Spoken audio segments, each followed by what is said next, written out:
Hello friends and dear students, welcome to Zontech digital platform and आप सभी का स्वागत है quick revision crash course program के अंदर। और बेसिकली ये जो प्रोग्राम हम लोगों ने डिजाइन किया है ये इस बात को मद्देनजर रखते हुए डिजाइन किया है कि भैया एग्जाम से जस्ट पहले किसी सब्जेक्ट को हम लोग शॉर्ट एंड स्वीट वे के अंदर किस तरीके से तैयार कर सकते हैं। क्योंकि जो सब्जेक्ट होता है वो अपने आप में एक बहुत बड़ा ओशियन टाइप चीज होती है कि भैया उसके अंदर सब कुछ चीजें होती है और एग्जाम से पहले उन सब चीजों को आप कवर कर पाना लगभग लगभग नामुमकिन होता है ना। तो हम सब ये नहीं कर सकते, लेकिन क्या वो ऐसे पॉइंट हैं, क्या वो ऐसे इंपॉर्टेंट एरियाज हैं किसी सब्जेक्ट के अंदर जिनको जस्ट एग्जाम से पहले अगर हम करके चले जाएं तो हम एक बहुत अच्छा स्कोर उस सब्जेक्ट के अंदर बना सकते हैं। तो स्टूडेंट्स, हम लोग इस वीडियो लेक्चर के अंदर डिस्कस करने वाले हैं, जो सब्जेक्ट हम यहाँ पर डिस्कस करेंगे वो सब्जेक्ट हमारा यहाँ पर होगा हाइड्रोलॉजी। ठीक है, तो यहाँ पर जो क्विक रिवीजन किया जा रहा है वो सब्जेक्ट हमारा यहाँ पर क्या है, हाइड्रोलॉजी। तो चलिए फ्रेंड्स, बिना देर किए हम लोग शुरू करते हैं हमारा हाइड्रोलॉजी टॉपिक। तो देखते हैं कि इस हाइड्रोलॉजी सब्जेक्ट के अंदर से क्या वो इंपॉर्टेंट पॉइंट्स बन सकते हैं जो हमारे एग्जामिनेशन पॉइंट ऑफ व्यू से बहुत ज्यादा इंपॉर्टेंट रहने वाले हैं। सबसे पहले मैं बात कर लूं कि जो हाइड्रोलॉजी है ये क्या चीज है। देखिए, इसी बात को मैं यहाँ पर डील करता हूं। सबसे पहले इसी चीज को मैं आपको समझा देता हूं कि दो सब्जेक्ट हमारे पास होते हैं, एक तो होता है इरिगेशन और एक होता है हाइड्रोलॉजी। जब इरिगेशन और हाइड्रोलॉजी को दोनों साइमल्टेनियसली एक साथ चेक किया जाता है तो एक साथ चेक करने के बाद जो हमारा एक बड़ा टॉपिक बनता है उसको कहते हैं वाटर रिसोर्स इंजीनियरिंग। तो सबसे पहला जो क्वेश्चन आएगा या आ सकता है आपके एग्जामिनेशन के अंदर इस टॉपिक से, वो यही आ सकता है कि what do you mean by water resource engineering. तो जो वाटर रिसोर्स इंजीनियरिंग होता है ये कॉम्बिनेशन है आपका इरिगेशन और हाइड्रोलॉजी का। तो पहली बात आपको यहां पर समझ में आती है। अब इसमें से हमको जो डिस्कस कर लेना है अभी यहां पर, वो कर लेना है हाइड्रोलॉजी। तो हाइड्रोलॉजी का मतलब क्या होता है? जो हाइड्रोलॉजी है बेसिकली ये एक साइंस है जो डील करती है वाटर के अकरेंस से, उसके फ्लो से और वापस से जहां से वो पानी आया है लौटने में। तो ये जो पूरी प्रोसेस होती है, इस प्रोसेस को हाइड्रोलॉजी के अंदर हाइड्रोलॉजिकल साइकिल के थ्रू हम लोग क्या करते हैं, डिस्कस करते हैं। किसके थ्रू डिस्कस करते हैं? हाइड्रोलॉजिकल साइकिल के थ्रू डिस्कस करते हैं। चलिए सर, ठीक है, समझ में आता है। अब ये हाइड्रोलॉजिकल साइकिल क्या चीज होती है, उससे पहले आप देख पा रहे होंगे कि जो हाइड्रोलॉजी की डेफिनेशन यहां पर लिखी गई है वो क्या है कि भैया एक साइंस है जो डील करता है किसके साथ, अकरेंस ऑफ वाटर के साथ, इसके फ्लो के साथ और इसके ग्राउंड के अंदर फ्लो के साथ और वापस से जो मूवमेंट होने वाला है इसका एटमॉस्फेयर के अंदर, चाहे तरीका कोई सा भी हो, उसके साथ। तो ये बातें आपको यहां पर शुरुआत में ध्यान रख लेनी है क्योंकि यहां से एक ऑब्जेक्टिव क्वेश्चन आ सकता है कि हाइड्रोलॉजी डील्स विद, तो ऑप्शन ए लिखकर दे सकता है occurrence of water, option B लिखकर दे सकता है flow of water, option C लिखकर दे सकता है movement of water again into the atmosphere. तो यहां पर जो ऑप्शन बनेगा डी, वो बनेगा ऑल ऑफ अबव या ऑल ऑप्शंस आर करेक्ट। तो इस तरीके के क्वेश्चन डेफिनेशनों से कई बार देखे जाते हैं। नेक्स्ट, इसके बाद जो मैं आपसे डिस्कस कर रहा था कि हाइड्रोलॉजिकल साइकिल यानी जो प्रोसेस यहां पर लिखी गई है कि occurrence of water, flow on ground and again the movement in atmosphere, यानी वापस से एटमॉस्फेयर के अंदर चला जाना। तो ये जो सारी चीजें होती हैं इसको कंप्लीटली हम लोग किसके अंदर डिस्कस करते हैं, हाइड्रोलॉजिकल साइकिल के अंदर दिखते हैं। देखिए, वाटर की जो अकरेंस होगी किसके ऊपर होगी, ग्राउंड सरफेस के ऊपर होगी। ग्राउंड सरफेस के ऊपर जो वाटर की अकरेंस हो रही है थ्रू प्रिसिपिटेशन, उसके बाद क्या होगा, हमारे वाटर का फ्लो देखने को मिलेगा। जब वाटर फ्लो करेगा तो पक्की बात है यहां पर इवेपोरेशन देखने को मिलता है। तो इवेपोरेशन के थ्रू ये पानी जहां से आया है यानी एटमॉस्फेयर से आया है तो एटमॉस्फेयर के अंदर ही वापस लौट जाएगा। तो कंप्लीट ये जो साइकिल होता है, जो प्रोसेस होती है ना भाई, इसी को हम कहते हैं हाइड्रोलॉजिकल साइकिल। कई बार इसी का नाम चेंज करके एग्जामिनर आपको दे सकता है वाटर साइकिल। तो ये बात आपको समझ में आ रही होगी। जो मेन बात है वो ये है कि जो हाइड्रोलॉजिकल साइकिल है भैया, इसका ना तो स्टार्टिंग पॉइंट होता है ना ही एंडिंग पॉइंट होता है। यानी अगर कोई हमसे कहे कि भाई बताओ कि ये जो हाइड्रोलॉजिकल साइकिल है ये कहां से शुरू हुआ है और कहां पर एंड हुआ है, तो इसके बारे में कुछ कहा नहीं जा सकता। इसके बारे में हम लोग कुछ कह नहीं सकते क्योंकि इसका ना तो कोई स्टार्टिंग पॉइंट होता है, इसका ना ही कोई एंडिंग पॉइंट होता है। नेचर के अंदर चलने वाली ये एक कॉन्टिन्यूअस प्रोसेस हमारे पास होती है। तो आई थिंक ये बात आपको यहां पर समझ में आ गई होगी। इसी हाइड्रोलॉजिकल साइकिल को थोड़ा सा और डिटेल के अंदर हम डिस्कस करते हैं एग्जाम के अंदर। क्या आप देख पा रहे हैं कि यहां पर एक डायग्राम दिखाया गया है, जिस डायग्राम के अंदर थ्रू प्रिसिपिटेशन वाटर की अकरेंस हो रही है सरफेस के ऊपर। तो सरफेस के ऊपर जो पानी आया है थ्रू प्रिसिपिटेशन, इसको हमने क्या कहा है भाई लोगों, सरफेस फ्लो। क्या कहा है हमने, सरफेस फ्लो। तो सरफेस के ऊपर जब पानी जाएगा तो पक्की बात है जो कोई ओशन है या कोई वाटर बॉडी है ये पानी वहां जाकर भरेगा। उस ओशन के अंदर या वाटर बॉडी के अंदर लगातार सनलाइट आने की वजह से जो रेडिएशंस आएंगे यहाँ पर हीट वेव के, उसकी वजह से यहाँ पर वेपराइजेशन होगा यानी इवेपोरेशन देखने को मिलेगा। तो इवेपोरेशन भैया वो प्रोसेस है जिसके अंदर पानी वापस से एटमॉस्फेयर के अंदर चला जाता है। सरफेस फ्लो ग्राउंड के ऊपर होने वाला है तो कुछ क्वांटिटी ऑफ वाटर हमारी सरफेस के नीचे भी जाएगी जिसको हम क्या कहेंगे यहाँ पर, सब सरफेस फ्लो कहेंगे। क्या कहेंगे यहां पर? सब सरफेस फ्लो कहेंगे। ये जो पानी गया है ग्राउंड के नीचे, इसको मैंने कहा है सब सरफेस फ्लो। एंड सब सरफेस फ्लो जो होता है इसके भी हम बहुत सारे पार्ट यहां पर क्लासिफाई कर सकते हैं। जैसे कि मैं बताऊं आपको, सब सरफेस फ्लो के अंदर सबसे पहले हम लोग देखेंगे यहां पर इन्फिल्ट्रेशन को। इन्फिल्ट्रेशन के साथ साथ हमको यहां पर देखना पड़ेगा प्रॉम्प्ट इंटरफ्लो को। अब ये प्रॉम्प्ट इंटरफ्लो क्या होता है, इन्फिल्ट्रेशन क्या होता है, पर्कुलेशन क्या होता है, तो ऐसे करके बहुत सारे टर्म यहां देखने को मिल रही हैं। जो प्रॉम्प्ट इंटरफ्लो होता है वो क्या होता है कि यहां पर देखिए ग्राउंड सरफेस और वाटर टेबल के बीच में जो सॉइल मास है, अगर इसमें से पानी का हॉरिजॉन्टल फ्लो हो जाए और कम समय के अंदर ही हमारी वाटर बॉडी को जाकर मिल जाए, तो इसको कहा जाता है, क्या कहते हैं हम? प्रॉम्प्ट इंटरफ्लो कहते हैं। अगर ये पानी वर्टिकली डाउनवर्ड जा रहा है और ग्राउंड वाटर टेबल के अंदर मिल जा रहा है, तो इस पानी को हम कहते हैं पर्कुलेशन। क्या कहते हैं? पर्कुलेशन। ओके, देन इसके बाद कुछ पानी ऐसा होगा जो हमारी ग्राउंड वाटर टेबल के नीचे जा चुका है, लेकिन बहुत समय के बाद मतलब 10 साल बाद, 5 साल बाद जाकर हमारी वाटर बॉडी को मिलेगा। इसी को हम लोग क्या कह देते हैं? बेस फ्लो कह देते हैं। क्योंकि 10 साल बाद जा रहा है, 15 साल बाद जा रहा है, 20 साल बाद जा रहा है, इसलिए इस पानी का नाम हमने क्या रखा है यहां पर? डिलेड फ्लो रखा है। क्या रखा है यहां पर? डिलेड फ्लो रखा है। जिस प्रकार से आपका सरफेस इनफ्लो हुआ है, ये वाटर बॉडी लगातार बढ़ती जा रही है। जब ये अपने टॉप लेवल पर आ जाएगी तो पानी इसमें से बाहर निकलेगा। जब पानी बाहर निकलेगा तो इसे कहा जाएगा सरफेस आउटफ्लो। क्या कहा जाएगा? Surface outflow. ओके, नाउ इसके बाद क्या है यहां पर कि कुछ पानी स्पेस के थ्रू हमारी बगल की सॉइल में भी जाएगा, और इस सॉइल के अंदर जो पानी गया है इसको यूज करेगा क्रॉप प्लांट या कोई दूसरा प्लांट उसका रूट जोन अपनी ग्रोथ के लिए। और जब यहां पर कोई क्रॉप प्लांट इस वाटर को यूज करेगा तो इस पानी को वो ट्रांसपिरेशन में यूज करता है और इवेपोरेशन के अंदर यूज करता है। ट्रांसपिरेशन और इवेपोरेशन दोनों को अगर एक साथ जोड़ दिया जाए तो एक कंबाइंड टर्म यहां पर बनती है, इसको बोलते हैं ईवीटी। ईवीटी का मतलब होता है इवेपोट्रांसपिरेशन। क्या होता है? इवेपोट्रांसपिरेशन। सो यहां तक की बात आपको समझ में आ गई होंगी। नाउ एक चीज और यहां पर बताने को रह गई है कि जो ग्राउंड वाटर टेबल होती है, इस ग्राउंड वाटर टेबल के नीचे एक हार्ड स्टार्टा या एक सॉलिड जोन हमारे पास होता है। ठीक है, अगर पानी लगातार पर्कुलेट करता हुआ इस हार्ड स्टार्टा के अंदर चला जाए और यहां पर आकर अगर ये स्टोर हो जाए, तो ऐसे पर्कुलेशन को कहा जाता है डीप पर्कुलेशन। क्या कहते हैं इसको हम? Deep percolation. ओके, चलिए अब इसके बाद जो अगली बात यहां पर समझने की वो ये है कि भैया ये जो इनिशियल लॉसेस हैं ये क्या चीज होती हैं। तो इनिशियल लॉसेस हमारे पास दो टाइप के होते हैं। जो पहला होता है वो होता है इंटरसेप्शन, और दूसरा जो होता है उसे हम कहते हैं डिप्रेशन स्टोरेज। ठीक है, अब इंटरसेप्शन का मतलब क्या होता है? इंटरसेप्शन का मतलब ये है कि मान लीजिए जब प्रिसिपिटेशन हो रहा है, बरसात हो रही है, तो जब बरसात होगी तो अगर वहां सराउंडिंग में कोई बिल्डिंग है या कोई पेड़ पौधे हैं, तो कुछ पानी उस बिल्डिंग की सरफेस के ऊपर आकर ठहरेगा, कुछ पानी हो सकता है पेड़ पौधों के पत्तों के ऊपर भी आकर ठहरेगा। तो जो पानी लॉस हुआ है बिल्डिंग की सरफेस पर रहकर, पेड़ पौधों के पत्तों के ऊपर रहकर, तो उस लॉस वाटर को हम कहते हैं इंटरसेप्शन। क्या कहते हैं? इंटरसेप्शन। डिप्रेशन स्टोरेज क्या चीज होती है? डिप्रेशन स्टोरेज वो चीज है कि मान लीजिए आपकी जो ग्राउंड सरफेस है, उस ग्राउंड सरफेस के ऊपर अगर कोई गड्ढे वगैरह पाए जा रहे हैं या कोई ऐसा वाटर कट पाया जा रहा है जिसके अंदर पानी स्टोर हो जा रहा है, तो इसी को कहा जाता है डिप्रेशन स्टोरेज। अब यहीं पर एक बात समझने की हम लोगों के पास कि एक टर्म होती है रेनफॉल। एक टर्म क्या होती है हमारे पास? रेनफॉल। तो भैया रेनफॉल अगर हम समझना चाहें तो दो बातों के अंदर इसको समझा जा सकता है कि रेनफॉल इज इक्वल टू लिखा जा सकता है रन ऑफ। क्या लिखा जा सकता है? Run of. और रन ऑफ के साथ साथ जोड़ सकते हैं हम इसके अंदर इन्फिल्ट्रेशन। क्या जोड़ सकते हैं? इन्फिल्ट्रेशन। यानी रन ऑफ और इन्फिल्ट्रेशन के अंदर ही हमारा रेनफॉल आ जाता है। एक बात और यहां पर समझने की है, वो क्या कि पोटेंशियल इन्फिल्ट्रेशन करके भी एक टर्म हमारे पास होती है। कौन सी? पोटेंशियल इन्फिल्ट्रेशन करके भी एक टर्म हमारे पास होती है। तो पोटेंशियल इन्फिल्ट्रेशन क्या होता है? पोटेंशियल का मतलब होता है पूरी ताकत, पीक वैल्यू, अल्टीमेट लिमिट जो हो सकती है हमारे पास, उसे हम कहते हैं पोटेंशियल इन्फिल्ट्रेशन। तो इन्फिल्ट्रेशन तो हमको समझ में आता है, लेकिन पोटेंशियल इन्फिल्ट्रेशन का मतलब क्या होता है? अगर मैं इन्फिल्ट्रेशन के अंदर उस पानी की क्वांटिटी को जोड़ दूं जो इन्फिल्ट्रेशन का पार्ट नहीं बना है, तो इसे मैं क्या कह सकता हूं? यहां पर पोटेंशियल इन्फिल्ट्रेशन कह सकता हूं। तो अब थोड़ा सा हम दिमाग लगाएं तो हमको पता लग पाएगा कि कौन सा पानी लॉस हुआ है जो इन्फिल्ट्रेशन का पार्ट नहीं बना है। तो हमको दिख रहा है एक तो है हमारे पास इंटरसेप्शन लॉस वाला और एक हमारे पास है डिप्रेशन स्टोरेज वाला। यानी इंटरसेप्शन लॉस और डिप्रेशन स्टोरेज के अंदर वो पानी की क्वांटिटी है जो बन सकती थी पार्ट किसका? इन्फिल्ट्रेशन का, लेकिन बन नहीं पाई है।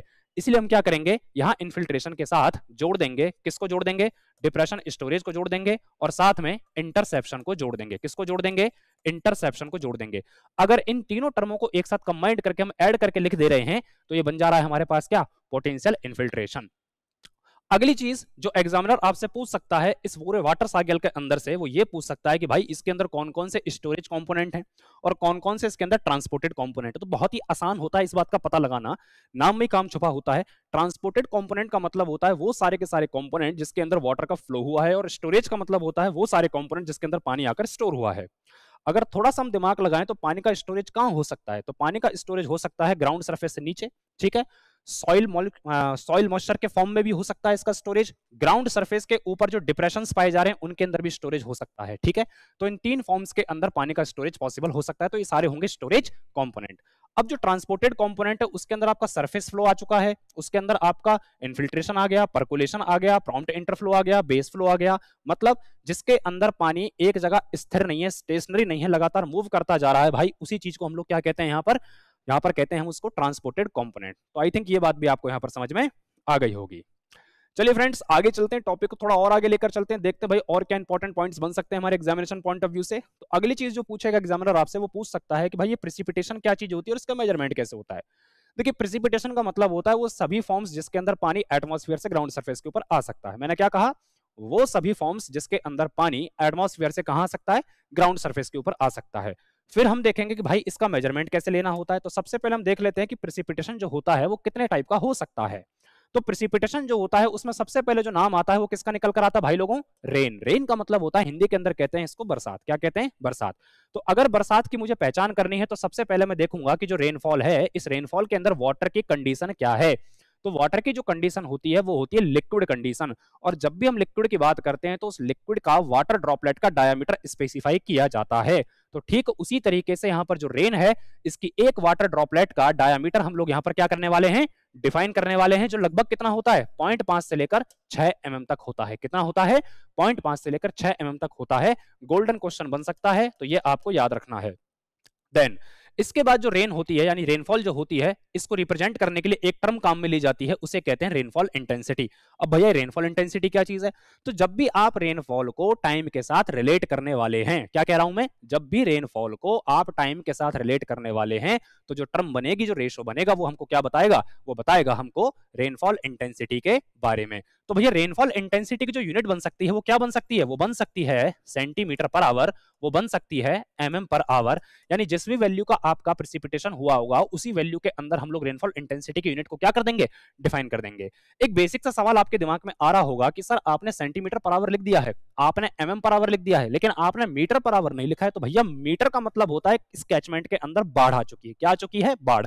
बाढ़ को इंग्लिश में कहा जाता है फ्लड, और जब भी कोई डिजाइनर किसी कैचमेंट को डिजाइन करता है तो वो कभी भी फ्लड को डिजायरेबल पैरामीटर के अंदर फिट नहीं पाता। कहने का मतलब कैचमेंट के अंदर फ्लड को दूर रखता है। तो भैया अगर यहां पर मैं लिख दूंगा मीटर पर आवर तो इसका मतलब मैं सिग्निफाई कर रहा हूं कि मेरी कैचमेंट के अंदर क्या आ चुकी है, फ्लड आ चुकी है, जो कि एक डिजायरेबल कंडीशन नहीं है। इसलिए कभी भी मीटर पर आवर के अंदर रेनफॉल को डिफाइन नहीं किया जाता। जो पीक वैल्यू लिमिट होती है वो होती है सेंटीमीटर पर आवर, और जो सबसे छोटा होता है वो होता है mm पर आवर। तो आई थिंक ये बात भी आपको यहां पर समझ में आई होगी। अब जो रेनफॉल होती है on the basis of rainfall intensity, इसका क्लासिफिकेशन हम तीन पार्ट के अंदर कर सकते हैं कि अगर आपके rainfall intensity 2.5 mm per hour, ध्यान से सुन लीजिएगा, 2.5 mm per hour, point to be noted, 2.5 mm per hour rainfall intensity से कम रेनफॉल इंटेंसिटी का अगर आपका रेन है या इसके बराबर का है तो भैया ऐसी रेन को हम क्या कहते हैं, लाइट रेन कहते हैं। क्या कहते हैं भाई लोगों, हम इसको लाइट रेन कहते हैं। अगर यही रेनफॉल इंटेंसिटी आपकी 2.5 mm पर आवर से लेकर 7.5 mm पर आवर तक की है तो इसी रेनफॉल को क्या कहा जाता है, इसी रेनफॉल को कहते हैं हम लोग मॉडरेट रेन। क्या कहते हैं, मॉडरेट रेन। मॉडरेट का मतलब होता है बीच का, ना ज्यादा बड़ा ना ज्यादा छोटा। अब इसके बाद अगर आपकी rainfall intensity 7.5 mm per hour से बहुत ज्यादा है तो भैया ऐसे रेनफॉल को क्या कहा जाता है, हैवी रेनफॉल कहा जाता है। तो आई थिंक आपको ये बात यहां पर समझ में आ गई होगी। अगला पॉइंट क्या है इंपॉर्टेंट जो समझने लायक है वो ये कि जो इंडिया है, इंडिया जहां हम रहते हैं, जो हमारी कंट्री इंडिया है, इस इंडिया के अंदर जो एवरेज प्रेसिपिटेशन होता है वो लगभग होता है 120 centimetre per annum. Per annum का मतलब होता है पर ईयर, ठीक है ना। एक साल के अंदर देखा जाता है अमूमन 120 सेंटीमीटर के आसपास बरसात हो जाती है। लेकिन अगर हम इसे कंपेयर करें पूरे विश्व के डेटा से यानी वर्ल्ड रिकॉर्ड से, तो वर्ल्ड रिकॉर्ड के अंदर क्या है, 100 सेंटीमीटर पर एनम। अब यहां पर एक बात समझ में आती है कि भैया वर्ल्ड के अंदर तो 100 रह गया, लेकिन इंडिया के अंदर कितना आया है, ये 120 आया है। तो भैया यहां पर समझने वाली बात क्या है, समझने वाली बात यह है कि इंडिया के रेस्पेक्ट में जो वर्ल्ड का ज्योग्राफी है उसके अंदर वेरिएशंस बहुत ज्यादा हैं, ठीक है।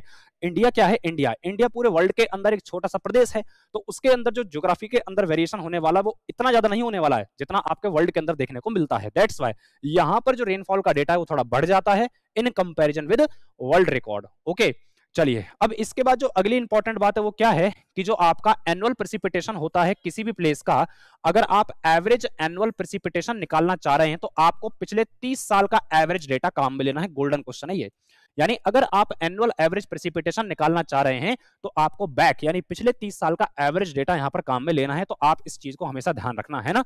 चलो ठीक है, आगे बढ़ते हैं भैया। रेनफॉल की बात यहां पर कंप्लीट होती है। नेक्स्ट जो अगली बात है यानी अगला टाइप हमारे पास प्रेसिपिटेशन का वो स्नो है। स्नो का मतलब होता है बर्फ, और बर्फ की जो फिजिकल कंडीशन होती है वो क्या होती है, ये सॉलिड फॉर्म होती है, लेकिन कैसा होता है, लूज होता है। लूज क्यों होता है, लूज इसलिए होता है क्योंकि भैया इसका जो डेंसिटी है ना, डेंसिटी, ये डेंसिटी 0.1 ग्राम पर सीसी से क्या होता है, कम होता है। और जो स्नोफॉल होता है वो इंडिया के अंदर आप जानते हैं कहां होता है, हिमालयन रीजन के अंदर होता है। हिमालय का जो क्षेत्र है नॉर्थ इंडिया के अंदर, वहां आपको स्नोफॉल देखने को मिलने वाला है।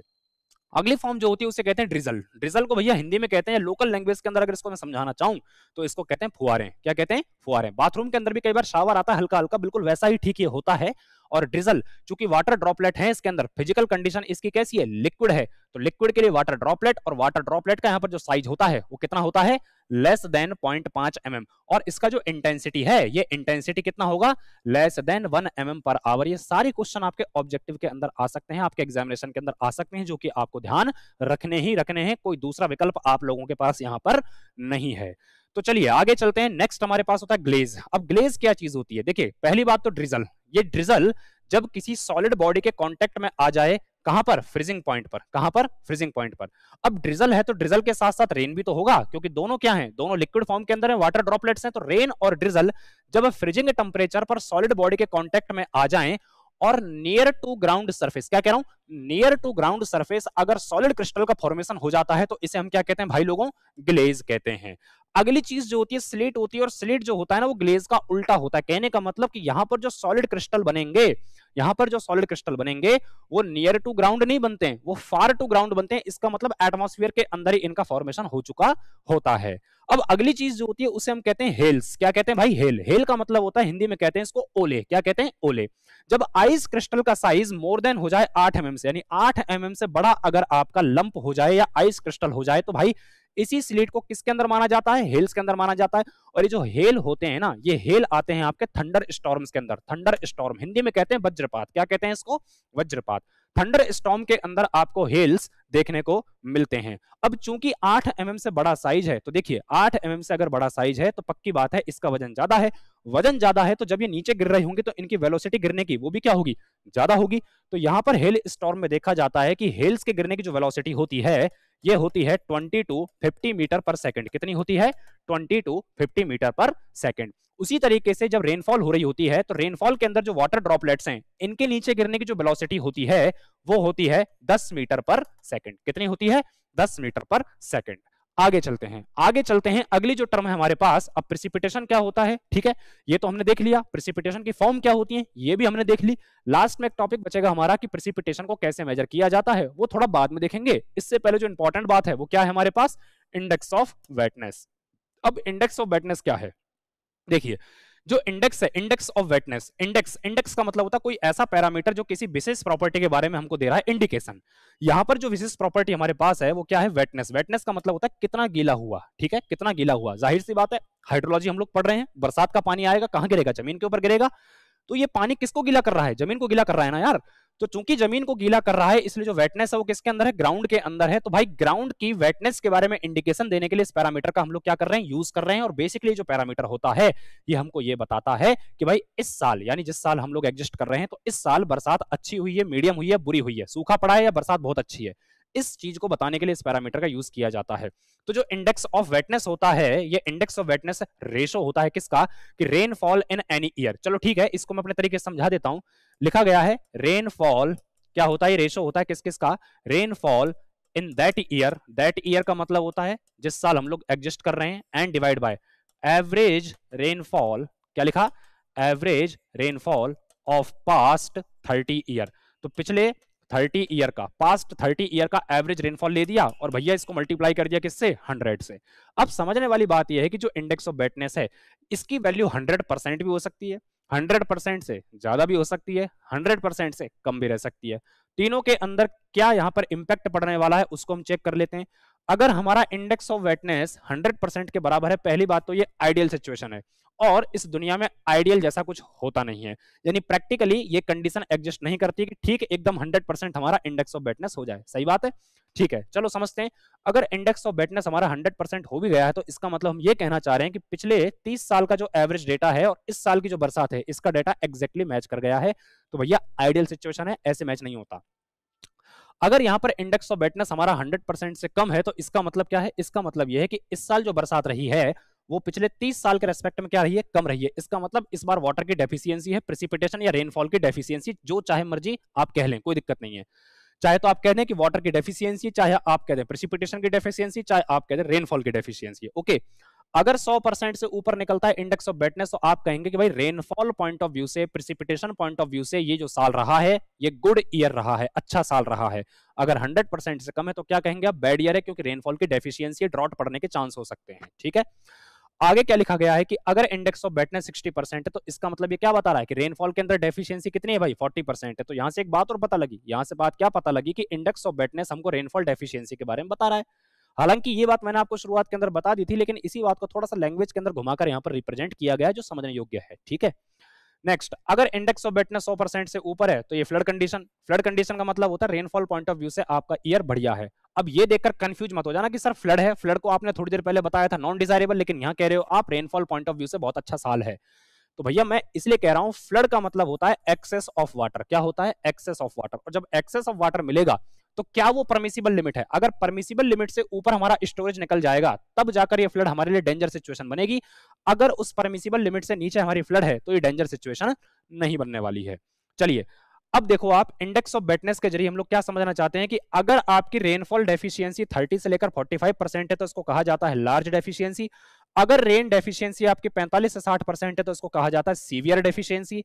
अगर रेनफॉल डेफिशिएंसी आपकी 60% से ऊपर है, तो इसको कहा जाता है डिजास्टीरियस डेफिशिएंसी। ये पॉइंट भी आपको यहां पर याद रखने हैं। अब चूंकि रेनफॉल डेफिशिएंसी की बात हो रही है, तो मैं आपको बता दूं कि रेनफॉल डेफिशिएंसी शो करता है या इंडिकेट करता है ड्रॉट की सिचुएशन को। तो अगला टॉपिक हमारा समझने के लिए क्या है? ड्रॉट। अब भैया ड्रॉट का मतलब क्या होता है? ड्रॉट का मतलब होता है सूखा। ड्रॉट का मतलब क्या होता है? लोकल लैंग्वेज के अंदर कहते हैं सूखा पड़ गया है। ठीक है, अब जो ड्रॉट है, ड्रॉट के अंदर आपको सफिशिएंट अमाउंट का मॉइस्चर नहीं मिल पा रहा है ग्रोथ के लिए, पानी पीने के लिए, पौधों को सप्लाई करने के लिए। तो इसका मतलब ऐसी कोई सिचुएशन अगर आ गई है जहां पर आपको इनसफिशिएंट सप्लाई मिल रही है, किसकी मिल रही है? मॉइस्चर की मिल रही है, तो इस सिचुएशन को क्या कहते हैं? ड्रॉट कहते हैं। अब जो ड्रॉट है ना, ड्रॉट के बारे में इंपॉर्टेंट पॉइंट क्या है कि जो क्लासिफिकेशन है ड्रॉट का, कि भैया ड्रॉट कितने टाइप के हो सकते हैं, वो देखना जरूरी है। और यहाँ पर जो ड्रॉट का क्लासिफिकेशन किया गया है, ये किसके थ्रू किया गया है? By National Commission of Agriculture 1976। आजकल क्या है ना, आजकल ये क्वेश्चन बड़े पॉपुलर हो रहे हैं, जैसे आईएएस कोड से रिलेटेड, या इन चीजों का निर्माण किसने किया, किसने इन चीजों को निकाल कर दिया। तो आजकल क्या है, ये जो नए ट्रेंड के क्वेश्चन है ना, तो इनकी तरफ भी आपको ध्यान देना पड़ेगा। जो मेन कॉन्सेप्ट है वो तो हम लोग डिस्कस कर ही रहे हैं, लेकिन जो साइड में कॉन्सेप्ट बन सकता है इस तरीके के, ये ओरिजिनेशन वाले क्वेश्चन कि आईएएस कोड क्या है, या इन्वेंटर कौन है, या किसने इसको क्लासिफाई किया, तो ये भी आपको ध्यान में रखना आज के टाइम में बहुत जरूरी है। बहुत सारे पेपर्स के अंदर देखा जाता है कि इस टाइप के क्वेश्चन आ जाते हैं। तो लिखा गया है by National Commission on Agriculture 1976, तो ये चीज आपको यहां पर याद रख लेनी है। इसके अनुसार जो आपका ड्रॉट है, वो ड्रॉट बांटा गया है 3 सिचुएशन के अंदर। पहला होता है मेट्रोलॉजिकल, दूसरा होता है हाइड्रोलॉजिकल, तीसरा होता है एग्रीकल्चरल। भाई नाम में काम छुपा हुआ है। अब नाम में काम कैसे छुपा हुआ है? अगर आपकी रेनफॉल डेफिशिएंसी, क्या कह रहा हूं मैं, अगर आपकी रेनफॉल डेफिशिएंसी 25% से ज्यादा है, तो इसका मतलब इस टाइप के ड्रॉट को हम लोग किसके अंदर कैटेगराइज करेंगे? मेट्रोलॉजिकल ड्रॉट के अंदर कैटेगराइज करेंगे। एंड अगेन आईएमडी का फुल फॉर्म मैं आपको बता दूं, इंडियन मेट्रोलॉजिकल डिपार्टमेंट, आईएमडी ने इस मेट्रोलॉजिकल ड्रॉट को भी कुछ कंडीशंस के अंदर या इसके सब क्लासिफिकेशन किए हैं। कैसे किए हैं? अगर रेनफॉल डेफिशिएंसी आपकी 25% तक है, तो इसको हम कहेंगे ड्रॉट। क्या कहेंगे भाई लोगों? इसको अपन ड्रॉट। यानी अगर रेनफॉल डेफिशिएंसी या प्रेसिपिटेशन आपका 75% से कम रहे, कैसी कह लीजिए, प्रेसिपिटेशन आपका 75% से कम हो या रेनफॉल डेफिशिएंसी 25% हो जाए, तो भाई इस सिचुएशन को हम क्या कहते हैं? ड्रॉट कहते हैं। अगर यही रेनफॉल डेफिशिएंसी आपकी मोर देन यानी ग्रेटर देन 25% हो जाए, तो देखो 25% का इक्वल टू साइन यहां पर क्या बता रहा है मेरे को? ड्रॉट बता रहा है। अगर 25% को क्रॉस कर गया, इसका मतलब 26 से लेकर 50% की अगर रेंज है, तो इसको क्या कहा जाता है? मॉडरेट ड्रॉट कहा जाता है। और अगर आपकी रेनफॉल डेफिशिएंसी 50% से ऊपर है, तो इसको हम क्या कहेंगे? सीवियर ड्रॉट कहेंगे। क्या कहेंगे? इसको हम सीवियर ड्रॉट कहेंगे।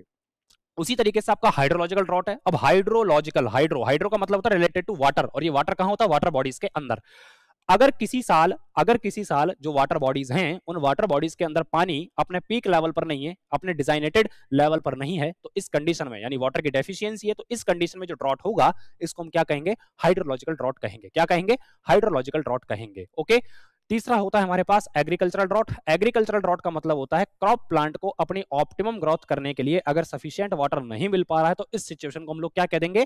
एग्रीकल्चरल ड्रॉट कह देंगे। एंड जो एग्रीकल्चरल ड्रॉट होता है इसको कंप्लीटली डिफाइन करने के लिए हम लोग एक इंडेक्स काम में लेते हैं, इसका नाम होता है एरिडिटी इंडेक्स। क्या होता है इसका नाम? Aridity index. नाउ ये जो एरिडिटी इंडेक्स होता है इसका फॉर्मूला होता है 1 minus AET divide by PET। अब ये क्या चीज आ गई भाई? तो AET का मतलब होता है एक्चुअल इवेपोट्रांसपिरेशन एंड PET का मतलब होता है पोटेंशियल इवेपोट्रांसपिरेशन। भाई नाम लिख कर नहीं छोड़ेंगे, समझेंगे इसके बारे में कि इसका मतलब क्या होता है। एक्चुअल इवेपोट्रांसपिरेशन का मतलब क्या होता है कि भाई कोई क्रॉप प्लांट है और वो क्रॉप प्लांट अपनी ग्रोथ के लिए पानी यूज कर रहा है अंडर एग्जिस्टिंग कंडीशन, यानी पानी वास्तविकता में जितना पाया जा रहा है अगर इस सिचुएशन के अंदर पानी अपनी ग्रोथ के लिए यूज किया जा रहा है पौधे के द्वारा, तो इसको कहा जाता है एक्चुअल इवेपोट्रांसपिरेशन। क्या कहा कि सर बिल्कुल नहीं समझ में आया, तो दोबारा समझते हैं। कोई क्रॉप का प्लांट है, कोई क्रॉप प्लांट है, कोई फसल का पौधा है, वो अपनी ऑप्टिमम ग्रोथ करना चाहता है, तो ऑप्टिमम ग्रोथ करने के लिए वो क्या करेगा? वाटर यूज करेगा। वाटर यूज करने के बाद लास्ट में कौन सी प्रोसेस करने वाला है? वो इवेपोट्रांसपिरेशन की प्रोसेस करने वाला है। यानी वाटर जो कंजम्पशन किया जा रहा है क्रॉप प्लांट के थ्रू वो किया जा रहा है तब जब वाटर लिमिटेड केस में अवेलेबल है। लिमिटेड का मतलब है अनलिमिटेड पानी नहीं है, अथाह पानी नहीं है, एक लिमिटेड क्वांटिटी ऑफ वाटर हमारे पास है और इस कंडीशन के अंदर क्रॉप प्लांट अपनी ऑप्टिमम ग्रोथ के लिए पानी को क्या कर रहा है? कंज्यूम कर रहा है। तो इसको क्या कहेंगे? Actual evapotranspiration. Potential evapotranspiration, potential का मतलब क्या होता है? Peak limit. पीक लिमिट यानी अब crop plant unlimited water source में से पानी यूज कर रहा है अपनी ग्रोथ के लिए, तो इसको क्या कहेंगे हम लोग? Potential evapotranspiration. और जाहिर सी बात है कौन बड़ा होगा दोनों में से? PET ऑलवेज भी ग्रेटर देन AET, और आइडियल केस के अंदर दोनों बराबर भी हो सकते हैं। तो चलिए AET और PET का जो रेशो होता है वो क्या रहेगा? हमेशा लेस देन 1 रहेगा या इक्वल टू 1 आ सकता है। अगर ये इक्वल टू 1 आएगा तो एरिडिटी इंडेक्स कितना निकल कर आएगा? 0। अगर लेस देन 1 ये रेशो निकल कर आ रहा है तो एरिडिटी इंडेक्स ऑलवेज भी ग्रेटर देन 0। इसका मतलब 0 से नीचे इसकी वैल्यू डिफाइनेबल नहीं है। तो आई थिंक ये बात भी आपको यहां पर समझ में आ गई होगी। एक टॉपिक ऊपर है हमारे पास, 3 बातें हमको समझनी पड़ेंगी यहां पर कि अगर ड्रॉट की अकरेंस की प्रोबेबिलिटी 20 से लेकर 40% है तो इस रीजन के अंदर, यानी जिस रीजन के अंदर ड्रॉट पड़ने की संभावना है, इसे क्या कहा जाता है? ड्रॉट प्रोन रीजन कहा जाता है। क्या कहते हैं इसको भाई लोगों? ड्रॉट प्रोन रीजन कहते हैं। यानी किसी रीजन के अंदर अगर ड्रॉट आने की संभावना 20 से 40% है तो इसे क्या कहा जाएगा? ड्रॉट प्रोन रीजन कहा जाएगा। तो ये पॉइंट भी आपको याद रख लेना है। नेक्स्ट इसके बाद क्या है कि अगर आपकी प्रोबेबिलिटी ऑफ अकरेंस किसकी? ड्रॉट की ग्रेटर देन 40% है, 40% से ऊपर है, तो ऐसे एरिया को क्या कहा जाएगा? Chronological drought prone region. Chronological का मतलब होता है लगातार बढ़ता हुआ या चपेट में लेता हुआ। इसके बाद तीसरी बात होती है कि a year is said to be, तीसरी बात क्या है यहां पर लिखी गई है कि a year is said to be drought prone year. क्या कह रहे हैं हम लोग? Drought prone year for a country if 20% of the area is affected by severe drought. यानी किसी कंट्री का अगर 20% से ज्यादा एरिया सीवियर ड्रॉट की चपेट में है तो उस कंट्री को क्या कहा जाएगा? ड्रॉट प्रोन, सॉरी उस कंट्री के लिए उस चीज में क्या कहा जाएगा? ड्रॉट प्रोन ईयर कहा जाएगा। क्या कहा जाएगा? ड्रॉट प्रोन ईयर कहा जाएगा। तो ये कुछ इंपॉर्टेंट पॉइंट यहां पर हमारे पास बनते हैं। चलिए आगे बढ़ते हैं तो हम देखते हैं कि जो एरिडिटी इंडेक्स होता है, इस एरिडिटी इंडेक्स कुछ वैल्यूज हमारे पास लिखी गई हैं कि अगर एरिडिटी इंडेक्स आपका 0 हो चुका है, और 0 किस केस में होगा? ये 0 तब होगा जब AET और PET का रेशो एग्जैक्टली कितना हो जाए? 1 हो जाए। तो 1 - 1 0 निकल कर आएगा। तो ऐसे रीजन को क्या कहा जाता है भाई लोगों? नॉन एरिड रीजन कहा जाता है। लेकिन अगर आपका एरिडिटी इंडेक्स 25% तक एग्जिस्ट कर रहा है तो इसको कहते हैं माइल्ड एरिड। अगर 25 से लेकर 50 तक एग्जिस्ट कर रहा है तो इसको कहते हैं मॉडरेट एरिड। अगर ये 50% से ऊपर है तो इसको कहते हैं सीवियर एरिड रीजन। क्या कहते हैं इसको भाई लोगों? सीवियर एरिड रीजन कहते हैं। तो आई थिंक ये बात भी आपके यहां पर समझ में आ गई होगी। चलिए आगे चलते हैं। जो हमारा मेन टॉपिक है जिसको हमको समझना है, मेजरमेंट ऑफ रेनफॉल। ये हमारा रह गया था कि रेनफॉल का मेजरमेंट हमको कैसे लेना है। तो मैं आपको बता दूं जो रेनफॉल का मेजरमेंट लेने का बेसिक तरीका है, वो बेसिक तरीका क्या होता है? डेप्थ। क्या होता है? डेप्थ। अब ये डेप्थ किसकी होती है? ये डेप्थ जो होती है वो हमारे पास किसकी होती है? रेनफॉल की होती है। किसकी होती है? रेनफॉल की। तो डेप्थ इज इक्वल टू लिखा जा सकता है वॉल्यूम बटे में एरिया। क्या लिखा जा सकता है? वॉल्यूम बटे में एरिया। क्या लिख सकते हैं भाई लोगों? वॉल्यूम बटे में एरिया। अब ये वॉल्यूम किसका और एरिया किसका है? तो वॉल्यूम होता है किसका? जितना रेनफॉल हुआ है, जितना प्रेसिपिटेशन हुआ है, जो वाटर क्वांटिटी आई है हमारी कैचमेंट के अंदर। अब ये कैचमेंट क्या चीज है? तो कैचमेंट हमारा स्टडी एरिया होता है कि जिस एरिया के अंदर हम लोग स्टडी कर रहे हैं। और इसी चीज को अगर टेक्निकली हमको समझना है तो कैचमेंट मेरे लिए वो एरिया होता है जिस एरिया की other water stream main water stream के अंदर कंट्रीब्यूशन हो रही हैं या कंट्रीब्यूट कर रही हैं किसको, वाटर सप्लाई को। ओके, तो जितना वॉल्यूम आया है रेनफॉल का किसी कैचमेंट के अंदर, ये वो चीज एरिया किसका लेंगे यहाँ पर, कैचमेंट का लेंगे। लेकिन हमको यहाँ पर जो मेजरमेंट करना होता है वो मेजरमेंट करना होता है एक फिजिकल डिवाइस के थ्रू, और उस फिजिकल डिवाइस का नाम यहाँ पर क्या होता है, रेन गेज होता है। क्या होता है, रेन गेज होता है। और इसी रेन गेज को कुछ अदर नेम से भी जाना जाता है, जो ऑब्जेक्टिव क्वेश्चन आप लोगों के तैयार हो सकता है। अदर नेम क्या है उस रेन गेज के, एक तो होता है भाई प्लूवियोमीटर। क्या होता है, प्लूवियोमीटर। इसी को कहते हैं ओम्ब्रोमीटर, इसी को कहते हैं हीटोमीटर, और एक नाम और होता है, इसको कहते हैं यूडोमीटर। क्या बोलते हैं भाई लोगों, यूडोमीटर। तो 1 2 3 और 4, ये 4 के 4 नाम आपको याद रखने हैं किसके लिए, रेन गेज के लिए। तो चारों में से कोई सा भी नाम लिखकर दे देगा जो क्या बता रहा होगा, रेन गेज। और रेन गेज जो होता है वो इसी प्रिंसिपल पर काम करता है, वॉल्यूम बटे में एरिया। तो यहाँ पर जो एरिया है, ये एरिया होगा हमारे रेन गेज फनल का, और जो वॉल्यूम होगा ये वॉल्यूम उस पानी का होगा जो हमारी रेन गेज बॉटल के अंदर या मेजरिंग बॉटल के अंदर आया होगा। तो गॉट इट, आई थिंक आपको ये बात यहाँ पर समझ में आई होगी। अब जो गाइडलाइंस हैं रेन गेज को स्टैब्लिश करने के लिए वो क्या दी गई हैं as per Indian meteorological department, तो वो ये कह रहा है कि भैया जहां कहीं भी आप रेन गेज लगाएं तो ये सबसे पहले इंश्योर कर लें कि उस रेन गेज के चारों तरफ 5.5 मीटर बाई 5.5 मीटर का होना चाहिए ओपन स्पेस। पहली बात तो ये। दूसरी बात क्या है कि जहां कहीं भी आप रेन गेज लगा रहे हैं वहां 30 मीटर या twice of height of obstruction, दोनों में से जो भी बड़ा हो, इतनी डिस्टेंस तक कोई ऑब्स्ट्रक्शन रेन गेज के चारों तरफ नहीं होनी चाहिए। तो ये बात तो आपको जरूर से जरूर याद रखनी है। फिर अगली बात क्या है कि इंडिया के अंदर जो रेनफॉल का मेजरमेंट होता है वो डेली सुबह 8:30 बजे होता है। कब होता है, डेली सुबह 8:30 बजे होता है। तो आई थिंक ये बात भी आपको यहाँ पर समझ में आ गई होगी। तो भाई एक बात मैं यहाँ पर अपने हिसाब से बता देता हूँ आपको, वो क्या कि जो इंडिया के अंदर वाटर साइकिल होता है, ये जो वाटर साइकिल लिया जाता है ये लिया जाता है 1 जून से लेकर 31 ऑफ मई तक लिया जाता है। ठीक है, तो 8:30 बजे डेली आपको यहाँ पर रेनफॉल मेजर आउट करना है। लेकिन जो वाटर ईयर लिया जाएगा इंडिया में, ये लिया जाएगा 1 जून से लेकर 31 मई तक। तो ये जानकारी मैंने एडिशनली आपको यहाँ पर दे दी है। अब हमारे पास नेक्स्ट है कि टाइप्स ऑफ रेन गेज, कि भैया रेन गेज के कितने टाइप होते हैं। तो रेन गेज के टाइप्स की अगर मैं बात करूं तो 2 टाइप के रेन गेज होते हैं मेरे पास, एक तो होता है नॉन रिकॉर्डिंग और एक होता है रिकॉर्डिंग टाइप। अब नॉन रिकॉर्डिंग रेन गेज क्यों कहा जाता है, तो नॉन रिकॉर्डिंग रेन गेज इसलिए कहा जाता है क्योंकि ये रेनफॉल वर्सेस टाइम ग्राफ को प्लॉट नहीं करते हैं। लेकिन जो रिकॉर्डिंग टाइप रेन गेज होते हैं ये रेनफॉल वर्सेस टाइम ग्राफ को क्या करते हैं, रिकॉर्ड करते हैं, प्लॉट करवाते हैं, इसलिए इनको कहते हैं रिकॉर्डिंग टाइप रेन गेज। जो नॉन रिकॉर्डिंग रेन गेज होता है इसके अंदर हमारे पास साइमंस रेन गेज होता है। क्या होता है हमारे पास, साइमंस रेन गेज होता है। और जो रिकॉर्डिंग टाइप रेन गेज है हमारे पास, रिकॉर्डिंग टाइप रेन गेज के अंदर आपके पास tipping bucket type rain gauge होता है, weight bucket type rain gauge होता है, और natural siphon type rain gauge होता है।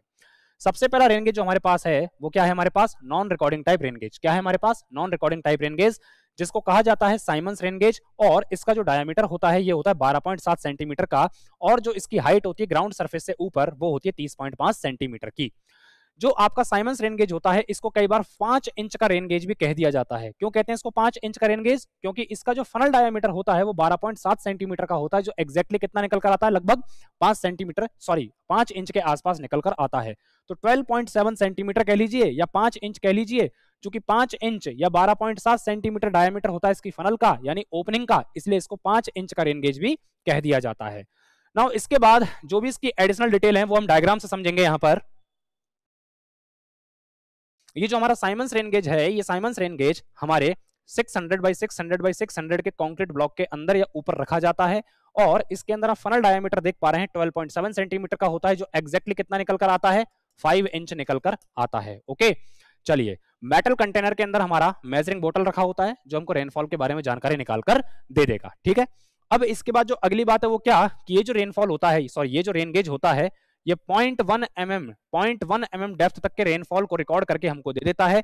और एज पर आईएमडी ने रिसेंटली क्या किया है, आईएमडी ने रिसेंटली साइमंस रेन गेज के ऊपर एक इंप्रूवमेंट निकाल कर दिया है, और उस इंप्रूवमेंट वाले रेन गेज का नाम जो होता है उसे कहते हैं हम fibre glass polyester rain gauge. ये जो fibre glass polyester rain gauge होता है, इस फाइबर ग्लास रेन गेज के अंदर जो क्वांटिटी होती है मेजरिंग की प्लस जो क्वालिटी होती है हमारे डाटा की, वो ज्यादा अच्छी निकल कर आती है in comparison of Symons rain gauge. ठीक है, तो ये बात सभी के समझ में आ रही है। जो हमारा साइमंस रेन गेज होता है इसकी एक डिसएडवांटेज होती है, और डिसएडवांटेज क्या निकल कर आती है कि ये जो रेन गेज होता है ये 10 सेंटीमीटर से ऊपर के रेनफॉल को मेजर आउट नहीं कर सकता है, यानी हैवी रेनफॉल कंडीशन के लिए आप इसको काम में नहीं ले सकते हैं। प्लस दूसरी चीज आपको ये याद रखनी है कि भैया जब भी आप रेन गेज स्टैब्लिश कर रहे हैं तो ये ज्यादा ऊंचा नहीं होना चाहिए। क्यों, अगर ज्यादा ऊंचाई पर होगा तो जो विंड है उस विंड का इफेक्ट मेजरमेंट के अंदर आएगा।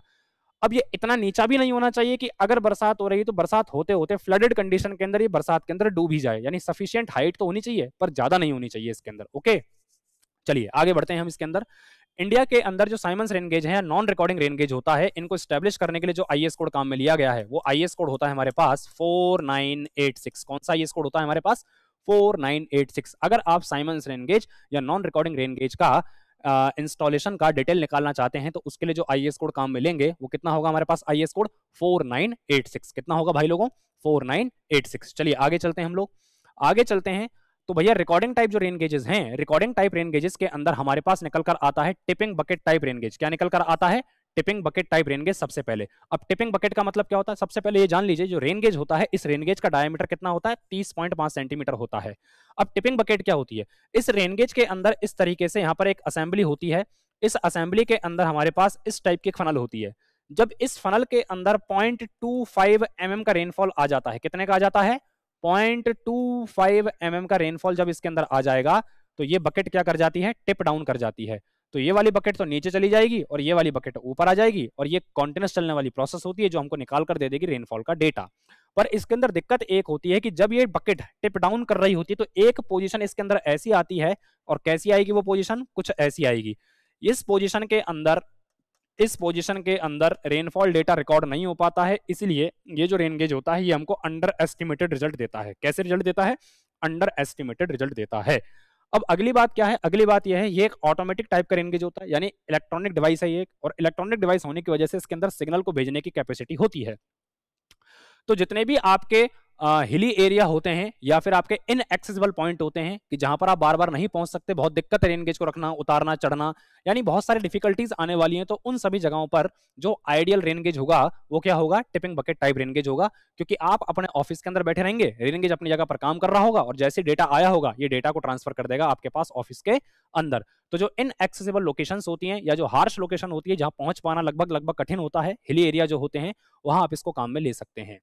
तो भैया ये जो बात हुई हमारी वो किसकी हुई? Tipping bucket type rain gauge की हुई। चलिए आगे चलते हैं। नेक्स्ट रेन गेज जो होता है वो होता है weight bucket balance rain gauge. अब वेट बकेट बैलेंस क्या होता है? तो वेट बकेट बैलेंस के अंदर क्या होता है कि इस रेन गेज के अंदर हमारे पास एक बकेट होती है, और ये बकेट नीचे एक स्प्रिंग मास से जुड़ी हुई होती है। किससे जुड़ी हुई होती है? स्प्रिंग मास से।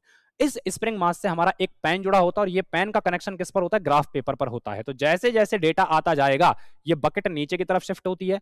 जैसे जैसे पानी आप इसमें से बाहर निकाल देंगे ये बकेट दोबारा से अपने ओरिजिनल पोजीशन के अंदर आ जाती है। तो बकेट नीचे जा रही है, ऊपर आ रही है, नीचे जा रही है, ऊपर आ रही है। तो ऐसे मूवमेंट होने की वजह से जो पेन होता है, इस पेन का मूवमेंट इस ग्राफ पेपर के ऊपर होगा, और यहां पर आपको एक ग्राफ देखने को मिल जाएगा। ठीक बात है। ये जो ग्राफ यहां पर होता है, इसी ग्राफ को कहा जाता है मास कर्व ऑफ रेनफॉल। क्या कहते हैं इसको? मास कर्व ऑफ रेनफॉल। जो पिछला वाला रेन गेज है जिसकी बात मैंने आपसे करी अभी थोड़ी देर पहले, जिसका नाम था tipping bucket type rain gauge, ये जो रेन गेज होता है ये सिर्फ और सिर्फ हमको क्या निकाल कर देता है? रेनफॉल इंटेंसिटी को निकाल कर देता है। तो ये बात आपको याद रखनी है। लेकिन जो साइमन रेन गेज था यानी नॉन रिकॉर्डिंग रेन गेज था, इसने हमको रेनफॉल इंटेंसिटी निकाल कर नहीं दी, तो इसने हमको क्या निकाल कर दिया? इसने हमको केवल रेनफॉल डेप्थ निकाल कर ही दी है। ओके, आगे बढ़ते हैं। जो weight bucket type rain gauge होता है ये हमको मास कर्व निकाल कर देता है, और इससे अगला जो रेन गेज है उसको हम कहते हैं natural siphon type rain gauge, और कई बार इसी को कह देते हैं आईएमडी रेन गेज। क्या कहते हैं इसको? IMD rain gauge. और इसी को कहते हैं फ्लोट टाइप रेन गेज। क्या कहते हैं? Float type rain gauge. और ये जो रेन गेज होता है इसको मोस्ट वाइडली हम लोग यूज करते हैं कहां पर? इंडिया के अंदर। और ये जो रेन गेज होता है ये भी हमको मास कर्व निकाल कर देगा। क्या निकाल कर देगा? मास कर्व निकाल कर देगा। अब इंपॉर्टेंट बात क्या निकल कर आती है कि जो मास कर्व आप देख रहे हैं इस रेन गेज का, अगर इस मास कर्व पर मैं स्लोप लेता हूं, इसका मतलब मैं dy बाई dx लेता हूं, तो भाई इस मास कर्व की जो स्लोप होगी ये स्लोप मेरे को क्या निकाल कर दे देगी? रेनफॉल इंटेंसिटी निकाल कर दे देगी। dy बाई dx, तो रेनफॉल वर्सेस टाइम यानी रेनफॉल डिवाइड बाय टाइम, तो सेंटीमीटर पर आवर बन गया, mm पर आवर बन गया। इसने मुझको क्या निकाल कर दे दी? रेनफॉल इंटेंसिटी निकाल कर दे दी। आजकल जो एक नया ट्रेंड चल रहा है रेनफॉल को मेजर करने का, वो चल रहा है रडार मेजरमेंट। क्या चल रहा है? Radar measurement. और इस रडार मेजरमेंट के अंदर जो चीज हम काम में लेते हैं वो होती है इलेक्ट्रोमैग्नेटिक वेव। अब चूंकि इलेक्ट्रोमैग्नेटिक वेव काम में ली जा रही हैं तो इनका कुछ वेवलेंथ होगा। तो जो वेवलेंथ होता है इन इलेक्ट्रोमैग्नेटिक वेव्स का वो कितना होता है? 3 सेंटीमीटर से लेकर 10 सेंटीमीटर। अगर लाइट रेनफॉल है तो लाइट रेनफॉल का मेजरमेंट 5 सेंटीमीटर वेवलेंथ से हो जाएगा, और अगर हैवी रेनफॉल है तो हैवी रेनफॉल के लिए आपको 10 सेंटीमीटर वेवलेंथ को यूज करना पड़ेगा। नेक्स्ट बात क्या है कि जो हाइड्रोलॉजिकल रेंज होती है किसी भी रडार की, यानी जो रडार होता है बढ़िया एफिशिएंसी के साथ काम कर सकता है 350 किलोमीटर की रेंज में। कितने किलोमीटर की रेंज में? 350 किलोमीटर तक की रेंज में ये बढ़िया तरीके से काम कर सकता है। एंड प्रेजेंटली इंडिया के अंदर कितने रडार काम कर रहे हैं भाई लोगों? 40 रडार काम कर रहे हैं।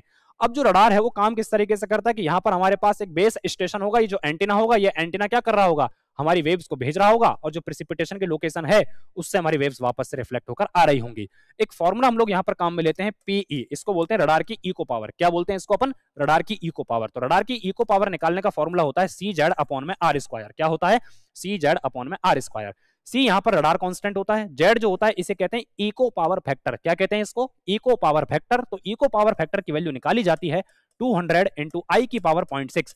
ये जो आई होता है, इस आई को हम कहते हैं रेनफॉल इंटेंसिटी। क्या कहते हैं इसको हम? Rainfall intensity. ये जो आर होती है, इस आर को कहा जाता है रेडियल डिस्टेंस। क्या कहते हैं इसको अपन? Radial distance. चलिए नेक्स्ट, इसके बाद अगली चीज हम देखते हैं कि जो हमारा रेन गेज है, इस रेन गेज का नेटवर्क किस तरीके से डिजाइन करना होता है। ये स्टेप्स वर्क होता है, यानी स्टेप्स के अंदर आपको काम करना होता है। तो सबसे पहले आपको निकालना पड़ेगा एवरेज प्रेसिपिटेशन। क्या निकालना पड़ेगा? Average precipitation. फिर इसके बाद आपको निकालना पड़ेगा स्क्वायर ऑफ एवरेज प्रेसिपिटेशन। क्या निकालना पड़ेगा? Square of average precipitation. तो पहले तो आपने निकाला है पी एवरेज, फिर आपने निकाला है पी स्क्वायर एवरेज। दोनों निकालने के बाद अगला स्टेप आपको करना होगा स्टैंडर्ड डेविएशन एन अपॉन में n minus one, P bar का स्क्वायर माइनस में पी बार का होल स्क्वायर। तो देखिए एन क्या होगा? एन एन यहां पर होता है एग्जिस्टिंग रेन गेजेस का नंबर। क्या होता है? एग्जिस्टिंग रेन गेजेस का नंबर। तो स्टैंडर्ड डेविएशन का फॉर्मूला जो होगा सिग्मा इज इक्वल टू, वो लिखा गया है अंडर रूट एन अपॉन में एन माइनस वन, मल्टीप्लाई करना पड़ेगा P square bar minus P bar का होल स्क्वायर। ओके, तो ये जो फॉर्मूला बनता है, ये फॉर्मूला किसका बनता है? हमारा स्टैंडर्ड डेविएशन का फॉर्मूला बनता है। स्टैंडर्ड डेविएशन निकालने के बाद आपको निकालना पड़ेगा कोएफिशिएंट ऑफ वेरिएशन, जो निकाला जाता है 100 sigma divide by P average. फिर इसके बाद आपको निकालने पड़ेंगे optimum number of rain gauges. ये जो optimum number of rain gauges आप देख रहे हैं ना, यही हमारा एम है इस स्टेप वर्क को करने का। Design of rain gauge network से मेरा तात्पर्य, मेरा मीनिंग, मेरा मतलब यही निकल कर आता है कि मेरे को यहां पर क्या निकालना है? मेरे को निकालना है यहां पर optimum number of rain gauges, जो किसके बराबर निकल कर आएगा? Capital N is equal to CV बटे में ई, और टोटल का स्क्वायर कितना? Whole square. ठीक है, अब सीवी क्या है? कोफिशिएंट ऑफ वेरिएशन, और ई क्या है? तो ये जो ई होता है इसको कहते हैं स्टैंडर्ड एरर। क्या कहते हैं? Standard error. कई बार क्वेश्चन के अंदर इस स्टैंडर्ड एरर की वैल्यू आपको लिखकर नहीं दी जाएगी, तो उस केस में जो स्टैंडर्ड एरर है ये निकाला जाएगा सीवी बटे में अंडर रूट में एन। किससे निकालेंगे? सीवी बटे में अंडर रूट में एन। ये जो अंडर रूट एन होता है इसको बोलते हैं existing number of rain gauges. तो कुल मिलाकर बात यह है कि existing number of rain gauges की हेल्प से आप लोग ये पता लगाएंगे कि किसी कैचमेंट के अंदर कितने मैक्सिमम रेनफॉल गेजेस मेरे को चाहिए, कितने रेन गेजेस मेरे को चाहिए, जिनसे मैं एग्जैक्ट रेनफॉल का मेजरमेंट यहां पर ले पाऊंगा। चलिए आगे चलते हैं हम लोग, आगे चलते हैं तो जरा सोचते हैं यार, देखते हैं कि जो रेन गेजेस हैं इनके लिए रिकमेंडेशन दिया गया है आईएमडी के थ्रू और डब्ल्यूएमडी के थ्रू। देखिए ये जो रिकमेंडेशन दिया गया है एज पर आईएमडी यानी इंडियन मेट्रोलॉजिकल डिपार्टमेंट और वर्ल्ड मेट्रोलॉजिकल डिपार्टमेंट या वर्ल्ड मेट्रोलॉजिकल ऑर्गेनाइजेशन, इस रिकमेंडेशन के अंदर ये हमको क्या कहना चाह रहे हैं? ये हमको कहना चाह रहे हैं कि एक पर्टिकुलर एरिया के अंदर कितनी एरिया की डिस्टेंस पर या कितनी एरिया की लिमिट पर आपको एक रेन गेज स्टैब्लिश करना है। तो यहां पर जो आईएस कोड आपको याद रखना है वो आपको याद रखना है आईएस 4987। ठीक है, तो 4987 आईएस कोड आपको बताएगा रेन गेज नेटवर्क की डिटेलिंग को। कहने का मतलब कि किसी पर्टिकुलर एरिया के अंदर वो क्या एरिया लिमिट हो सकती है जहां पर आप एक रेन गेज को दे सकते हैं। तो आप देखिए एज पर आईएस रिकमेंडेशन, कि आईएस रिकमेंडेशन कह रहा है कि प्लेन एरिया के अंदर आपको एक रेन गेज स्टैब्लिश करना है up to 520 kilometre square area, यानी 520 किलोमीटर स्क्वायर एरिया पर आपको एक रेन गेज स्टेशन देना पड़ेगा। सेकंड है ऐसे एरियाज जिनका एवरेज एलिवेशन 1000 मीटर के आसपास है, तो यहां पर आपको जो एक रेन गेज स्टेशन देना है वो देना पड़ेगा 260 से लेकर 390 किलोमीटर स्क्वायर एरिया पर। अब तीसरा है हिली एरियाज में, तो हिली एरियाज के अंदर आईएस रिकमेंडेशन कहता है कि 130 किलोमीटर स्क्वायर एरिया पर आपको एक रेन गेज स्टैब्लिश करना पड़ेगा। अब देखिए हिली एरिया के अंदर सबसे कम है, उसके बाद 1000 मीटर एलिवेशन और सबसे ज्यादा वैल्यू प्लेन एरिया में। तो मैं आपसे पूछना चाहता हूं, आप मेरे को बताइए कि जो रेनफॉल है वो रेनफॉल किस एरिया के अंदर ज्यादा देखने को मिलेगा? जो हिली जोन होते हैं यहाँ पर रेनफॉल ज्यादा होता है। चूंकि रेनफॉल ज्यादा है इसलिए आपको रेन गेजेस का नंबर बढ़ाना पड़ेगा, इसलिए बहुत छोटे से एरिया पर आपको एक रेन गेज स्टैब्लिश करना पड़ेगा। इससे ऊपर क्या है, जो एवरेज एलिवेशन 1000 मीटर वाले हैं यहाँ पर बरसात आपको ज्यादा देखने को मिलेगी। सबसे कम जो बरसातें होती हैं वो कहाँ होती है? हमारी प्लेन एरिया के अंदर होती हैं। सबसे कम का मतलब बिल्कुल सूखा नहीं पड़ता, मैं ऐसा कहना नहीं चाह रहा। इन दोनों के कंपैरिजन में सबसे कम बरसातें कहाँ होंगी?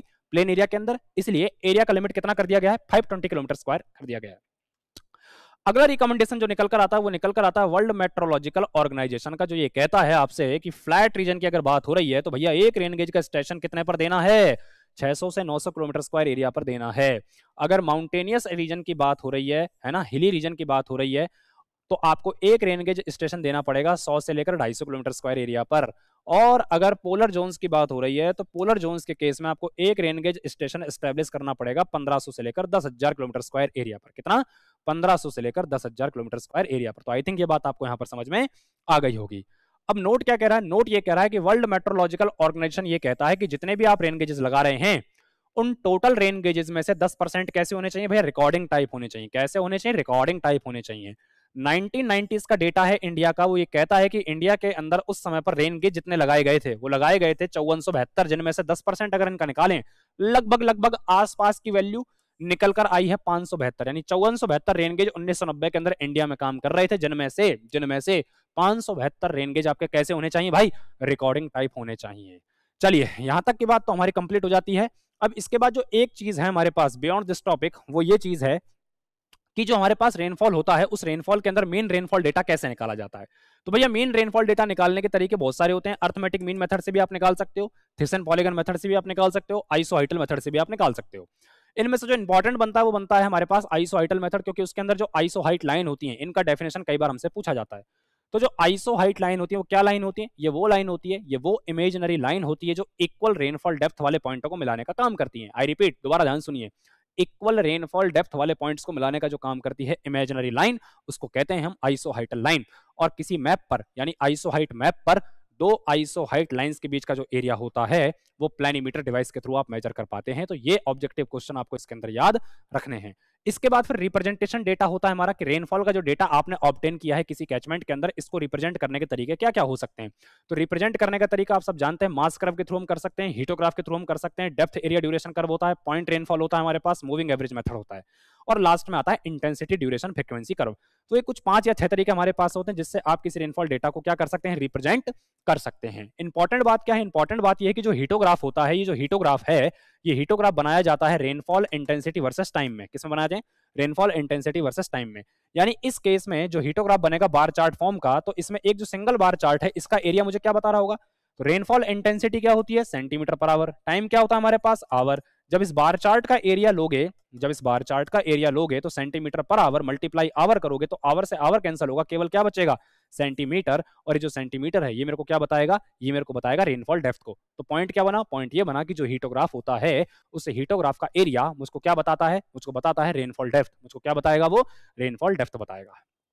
चलिए अगला टॉपिक जो हमारे पास है वो है इवेपोरेशन। इवेपोरेशन क्या होता है? कूलिंग प्रोसेस होती है, हम सब अच्छे से जानते हैं, और इसके अंदर लेटेंट हीट का यूज किया जाता है। और इवेपोरेशन प्रोसेस करने के लिए जो एनर्जी दी जाती है, प्रोवाइड की जाती है, वो होती है 585 कैलोरी पर ग्राम। कितनी होती है? 585 कैलोरी पर ग्राम। एंड ये जो प्रोसेस होती है ये होती है फ्री सरफेस पर। अब फ्री सरफेस क्या होता है? फ्री सरफेस वो सरफेस होता है जहां पर शियर स्ट्रेस जीरो हो और उस सरफेस पर जो प्रेशर एक्ट कर रहा है वो कर रहा है एटमॉस्फेरिक प्रेशर। कौन सा प्रेशर? Atmospheric pressure. ओके, चलिए आगे बढ़ते हैं, हम लोग इवेपोरेशन को समझते हैं कि जो फैक्टर्स अफेक्ट कर सकते हैं हमारे इवेपोरेशन को वो कौन कौन से होते हैं। सबसे पहला होता है वेपर प्रेशर। अब वेपर्स लगातार बनती जा रही हैं, इकट्ठी होती जा रही हैं, तो वो एक प्रेशर को एक्सर्ट करेंगे एटमॉस्फेयर के अंदर, उसे हम कहेंगे वेपर प्रेशर। एंड जो वेपर प्रेशर होता है इसके इफेक्ट को समझाने के लिए एक इक्वेशन काम में लेते हैं कि E इज इक्वल टू के ES माइनस में EA। अब जो ES होता है इसको कहते हैं saturation vapour pressure. Saturation vapour pressure का मतलब होता है the ultimate moisture holding capacity of air. इसके बाद जो ये होता है इसको हम कहते हैं एक्चुअल वेपर प्रेशर, कि वास्तव में कितना मॉइस्चर होल्ड किया हुआ है एयर ने। एंड ये जो प्रेशर बताया जा रहा है ये बताया जाता है mm ऑफ Hg, जो ऑब्जेक्टिव क्वेश्चन आपका यहां से बन सकता है, mm ऑफ Hg। तो ये जो प्रेशर होता है किसके अंदर बताया जाता है? mm ऑफ Hg के अंदर बताया जाता है। अब के क्या चीज होती है? इसको कहते हैं वेपर प्रेशर कांस्टेंट। क्या होता है हमारे पास? Vapour pressure constant.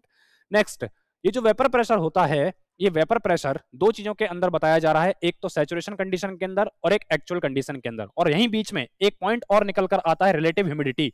तो जो रिलेटिव ह्यूमिडिटी होती है ये रेशो होती है EA डिवाइड बाय ES में। किसमें? EA डिवाइड बाय ES में।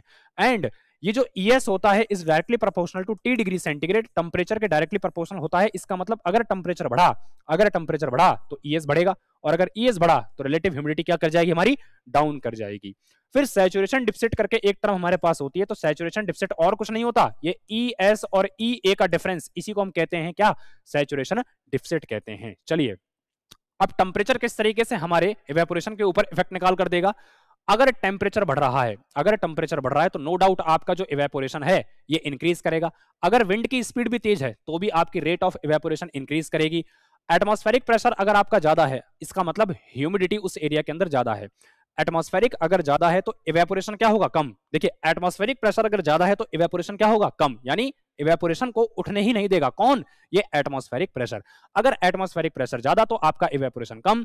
अगर सॉल्युबल सॉल्ट की प्रेजेंस है तो इसका मतलब वाटर की डेंसिटी ज्यादा है। अगर वाटर की डेंसिटी ज्यादा है तो उसका इवेपोरेशन क्या रहेगा, कम रहेगा। फिर इसके बाद साइज ऑफ वाटर बॉडी, अगर एरिया की बात करें, जितना ज्यादा एरिया आप दे देंगे वाटर बॉडी का उतना ही ज्यादा इसमें क्या होगा, इवेपोरेशन होगा। अगर हम डेप्थ की बात करें तो एरिया सेम रखा गया है, तो एरिया को अगर सेम रखा जाए तो समर्स में देखा जाता है कि जो इवेपोरेशन है वो कहां से है, वहां शैलो वाटर बॉडी के अंदर से ज्यादा होता है। लेकिन अगर हम विंटर्स की बात करें तो विंटर्स के अंदर एरिया सेम रखते हुए ये देखा जाता है कि जो इवेपोरेशन है वो डीप वाटर बॉडीज में से ज्यादा होता है। तो गॉट इट, आई थिंक आपको ये बात समझ में आई होगी यहां पर। नेक्स्ट इसके बाद है मेथड्स ऑफ मेजर इवेपोरेशन, यानी इवेपोरेशन को मेजर करने के मेथड्स क्या क्या हो सकते हैं। इवेपोरीमीटर हमारे पास होते हैं, जिस तरीके से रेनफॉल को मेजर करने के लिए रेन गेज हमारे पास हुआ करता था, उसी तरीके से इवेपोरेशन को मेजर आउट करने के लिए इवेपोरीमीटर्स हमारे पास होते हैं। इवेपोरीमीटर के अंदर आपके पास क्लास ए इवेपोरेशन पेन है जिसका डायमीटर 1210 mm होता है और डेप्थ कितनी होती है इसकी, 255 mm होती है। एंड ये जो होता है, जिस मटेरियल का इसको बनाया जाता है, अनपेंटेड गैल्वेनाइज आयरन शीट का इसको बनाया जाता है। इस इवेपोरीमीटर के अंदर जो पानी की हाइट रखी जाती है फॉर मेजरमेंट, वो रखी जाती है 18 सेंटीमीटर से लेकर 20 सेंटीमीटर। ओके, देन ये जो इवेपोरीमीटर होता है इसे 15 सेंटीमीटर हाइट पर रखा जाता है ग्राउंड से, जिससे फ्री सर्कुलेशन ऑफ एयर हो सके, ताकि टेम्परेचर ग्रेडियंट जो एक्चुअल कंडीशन में एग्जिस्ट करता है वही हो पाए। अगली इंपॉर्टेंट बात क्या है, अगली इंपॉर्टेंट है जो दूसरा इवेपोरीमीटर है वो हमारा है IS pan method. IS pan method का जो आईएस कोड आपको याद रखना है वो याद रखना है 5973, डायमीटर वही 1210, डेप्थ जो है टोटल इसकी 255 mm है। इसको बनाया जाता है कॉपर शीट के थ्रू, और ये जो कॉपर शीट होती है ये 0.3 mm थिकनेस की होती है। चलिए, ये जो आईएस पेन है, इसका जो टॉप होता है उस टॉप को हेक्सागोनल वायर नेटिंग के थ्रू हम लोग क्या कर देते हैं, कवर्ड कर देते हैं, जिससे पक्षी वगैरह इसको कोई नुकसान ना पहुंचा सकें। लेकिन दिक्कत इसमें यह होती है कि जो हेक्सागोनल वायर नेटिंग होती है ये हमारे इवेपोरेशन को क्या करती है, इंटरप्ट करती है। क्या करती है, इंटरप्ट करती है। तो जिस रेट से इवेपोरेशन होना है उस रेट से हो नहीं पाता। तो ये देखा जाता है कि जो आईएस पेन है इसके अंदर इवेपोरेशन क्लास ए पेन की तुलना में क्या होता है, कम पाया जाता है। तो क्लास ए पेन का इवेपोरेशन ज्यादा मिलेगा, लेकिन जो आईएस पेन है इसका इवेपोरेशन कम मिलेगा। क्यों मिलेगा? क्योंकि इसके अंदर हेक्सागोनल वायर नेटिंग आपने यूज करी है टॉप को कवर करने के लिए। चलिए आगे बढ़ते हैं, अब पेन कॉफिशिएंट की बात कर लेते हैं। जो पेन कॉफिशिएंट है उससे पहले भी एक बात हमारे पास निकल कर आती है, क्या कि जो इवेपोरेशन होता है आपका आईएस पेन में वो अनकवर्ड पेन के रिस्पेक्ट में कितना कम होता है, 14% तक कम होता है, यानी 14% लेस होता है अनकवर्ड पेन के रिस्पेक्ट में। चलिए अगली बात करते हैं पेन कॉफिशिएंट। अब एग्जैक्टली होता क्या है, देखिए जो इवेपोरीमीटर ये आपने किसी पॉइंट पर रखा हुआ है, ठीक है ना। अब कैचमेंट तो आपकी बहुत बड़ी है, लेकिन उसके रेस्पेक्ट में जो आपका इवेपोरीमीटर है वो छोटा सा है। तो इवेपोरीमीटर जो इवेपोरेशन बता रहा है वो आपकी कैचमेंट के इवेपोरेशन के बराबर होने से तो रहा, या आपकी वाटर बॉडी के इवेपोरेशन के बराबर नहीं हो सकता है, ठीक है। तो हम क्या करते हैं, हम इवेपोरीमीटर से मेजरमेंट तो लेते हैं, लेकिन इस पेन कॉफिशिएंट की हेल्प से उस इवेपोरेशन मीटर का जो इवेपोरेशन है उसे कन्वर्ट कर देते हैं किसके अंदर, वाटर बॉडी के इवेपोरेशन में या हमारी कैचमेंट के इवेपोरेशन में। तो कैसे करते हैं, देखिए जो हमारा पेन कॉफिशिएंट होता है उसे हम कहते हैं सीपी, उसे हम क्या कहते हैं, सीपी। तो evaporation from reservoir, lake reservoir या कैचमेंट कह लो या वाटर बॉडी कह लो, इज इक्वल टू होगा सीपी इनटू में पेन इवेपोरेशन। तो पेन इवेपोरेशन का डेटा हम लोगों के पास होगा, बस इसको मल्टीप्लाई कर देना है किससे, सीपी से। और सीपी को क्या कहते हैं, कोफिशिएंट ऑफ पेन कहते हैं। क्या कहते हैं इसको हम, कोफिशिएंट ऑफ पेन कहते हैं। तो जो कोफिशिएंट ऑफ पेन होता है वो हमारे पास होता है एक तो क्लास ए पेन और दूसरा होता है हमारे पास आईएस पेन। देखो इज लिखा हुआ है, इज नहीं है ये क्या है, आईएस पेन है। तो सीपी की वैल्यू क्लास ए पेन के लिए 0.60 से 0.80 होती है। ऑब्जेक्टिव क्वेश्चन है, बन सकता है भाई, और एवरेज कितना निकल कर आएगा इसका, 0.70 निकल कर आएगा। फिर जो आईएस पेन होता है इसके लिए कोफिशिएंट ऑफ पेन कितना होता है, 0.65 से लेकर 1.1 होता है। कितना होता है भाई लोगों, 0.65 से लेकर 1.1 होता है। और एवरेज वैल्यू कितनी निकल कर आती है इसकी, 0.80 निकल कर आती है। अगली इंपॉर्टेंट बात क्या है, इंपेरिकल फॉर्मूलाज, यानी इवेपोरीमीटर इनको हमने देख लिया, इनसे हमने इवेपोरेशन का मेजरमेंट कर लिया। अब इवेपोरेशन का मेजरमेंट करने के लिए सेकंड चॉइस क्या हमारे पास, इंपेरिकल फॉर्मूला। इंपेरिकल फॉर्मूला के अंदर आपकी मेयर्स इक्वेशन होती है। अभी जो मेयर्स इक्वेशन होती है इसका फॉर्मूला होता है वो क्या है, के ES माइनस में EA ब्रैकेट 1 प्लस V9 बटे में 16। जो V9 है, ये V9 क्या है, ग्राउंड सरफेस से 9 मीटर की हाइट पर तुम्हारी वेलोसिटी ऑफ एयर या वेलोसिटी ऑफ विंड। ओके ठीक है, यहीं से यानी मेयर्स फॉर्मूला के अंदर से 7th पावर लॉ को और डिस्कस किया जा सकता है, जो क्या होता है, V1 बटे में V2 is equal to H1 बटे में H2। और इसकी पावर कितनी होती है, 1/7। कितनी होती है इसकी पावर, 1/7। एग्जैक्टली में अगर देखें तो V is proportional to H होता है। जब ये साइन हटता है तो V is equal to CH की पावर 1/7 निकल कर आती है। कितनी निकल कर आती है? 1/7 निकल कर आती है। ये कोफिशिएंट जो कांस्टेंट होता है वो लगभग सेम होता है, इसलिए इसको यहाँ पर काम में नहीं लेते, इसको यूनिट मानकर छोड़ देते हैं। चलिए आगे होता है हमारे पास अगला मेथड होता है एनालिटिकल मेथड। एनालिटिकल मेथड के अंदर वाटर बजट। ये वाटर बजट जो मेथड होता है ये किस पर काम करता है? मास कंजर्वेशन पर, जो कि आपको याद रखना है ऑब्जेक्टिव पॉइंट ऑफ व्यू से। मास कंजर्वेशन के प्रिंसिपल पर ये आधारित होता है। इसका मतलब कितना इनफ्लो और कितना आउटफ्लो। इनफ्लो माइनस में outflow is equal to change in storage of any water body. ये आपको याद रखना है। जितने भी इनफ्लो वाले कंपोनेंट हैं उसमें से माइनस कर देना है आउटफ्लो वाले कंपोनेंट को। ये आपको निकाल कर दे देंगे कि आपके वाटर बॉडी के स्टोरेज के अंदर कितना चेंज निकल कर आया है। आगे बढ़ते हैं। अब जो इवेपोरेशन लॉसेस होते हैं, इन इवेपोरेशन लॉसेस को कम करने का तरीका क्या होता है? तो कई बार क्वेश्चन यहां से भी हमको देखने को मिलता है। अब देखो यार, इवेपोरेशन लॉसेस को कम कैसे कर सकते हैं कि सरफेस एरिया को रिड्यूस कर दीजिए और डेप्थ को बढ़ा दीजिए, ठीक है। अगली चीज, हमें कोई मैकेनिकल कवर इसके ऊपर प्रोवाइड कर देंगे जो फ्लोटिंग कंडीशन के अंदर होगा, लेकिन ध्यान में ये रखना होगा ये जो मैकेनिकल कवर है ये फ्लेक्सिबल होना चाहिए और थोड़ा सा स्ट्रेंथेबल होना चाहिए कि अगर वेव एक्शन हुआ कल को तो वेव एक्शन होने की वजह से कहीं वो ब्रेक ना हो जाए। लचीला होना चाहिए, यानी फ्लेक्सिबल होना चाहिए और इनफ स्ट्रेंथ इसके पास होनी चाहिए जिससे वेव एक्शन को ये झेल पाए। फिर जो हमारे पास ये जो केमिकल फिल्म होती है मैकेनिकल कवर की, इसकी कुछ प्रॉपर्टीज होती हैं। प्रॉपर्टी क्या होती है कि इसके अंदर से ऑक्सीजन और CO2 ट्रांसमिबल होनी चाहिए, यानी आर पार जानी चाहिए इसके अंदर। ये टॉक्सिक नहीं होना चाहिए, किसी तरीके का कलर इंपार्ट ना कर दे, इस तरह की कुछ प्रॉपर्टी इस हमारी फिल्म के पास होनी चाहिए। अगली जो प्रोसेस होती है उसको मैं बता देता हूं आपको, ट्रांसपिरेशन। तो ट्रांसपिरेशन क्या होता है? पेड़ पौधे फोटोसिंथेसिस जब करते हैं, अपना फूड बनाते हैं, तो डे टाइम के अंदर, किस टाइम के अंदर? ओनली डे टाइम के अंदर पेड़ पौधों की पत्तियां या उन पेड़ पौधों का जो सरफेस एरिया होता है उस पर से पानी बाहर निकलता है। अगर उस पानी का वेपराइजेशन हो जाए तो इस प्रोसेस को हम क्या कह देते हैं? ट्रांसपिरेशन कह देते हैं। जब ट्रांसपिरेशन को इवेपोरेशन के साथ जोड़ा जाएगा तो एक कंबाइंड टर्म बन जाएगी इवेपोट्रांसपिरेशन, जिसको इरिगेशन के अंदर कंजम्पटिव यूज कहा जाता है। ओके, ठीक है। ये जो ट्रांसपिरेशन होता है ना, ये 3 टाइप का होता है भाई। एक तो जो ट्रंक पोर्शन है, पेड़ का जो ट्रंक पोर्शन है, इस ट्रंक पोर्शन में से अगर ट्रांसपिरेशन हो रहा है तो इसको क्या कहा जाता है? लेंटिक्यूलर ट्रांसपिरेशन। क्या बोलते हैं? लेंटिक्यूलर ट्रांसपिरेशन। फिर इसके बाद जो पेड़ पौधे होते हैं तो उनकी कुछ ब्रांचेस होती हैं, टहनियां होती हैं, और टहनियों से कुछ हमारी पत्तियां बाहर निकली होती हैं। तो ये जो नोक होती है, जो सिरा होता है पत्तियों का और टहनियों के बीच का, इसमें अगर पानी बाहर निकल रहा है तो इसको क्या बोलते हैं? इसको बोलते हैं क्यूटिक्यूलर। क्या बोलते हैं?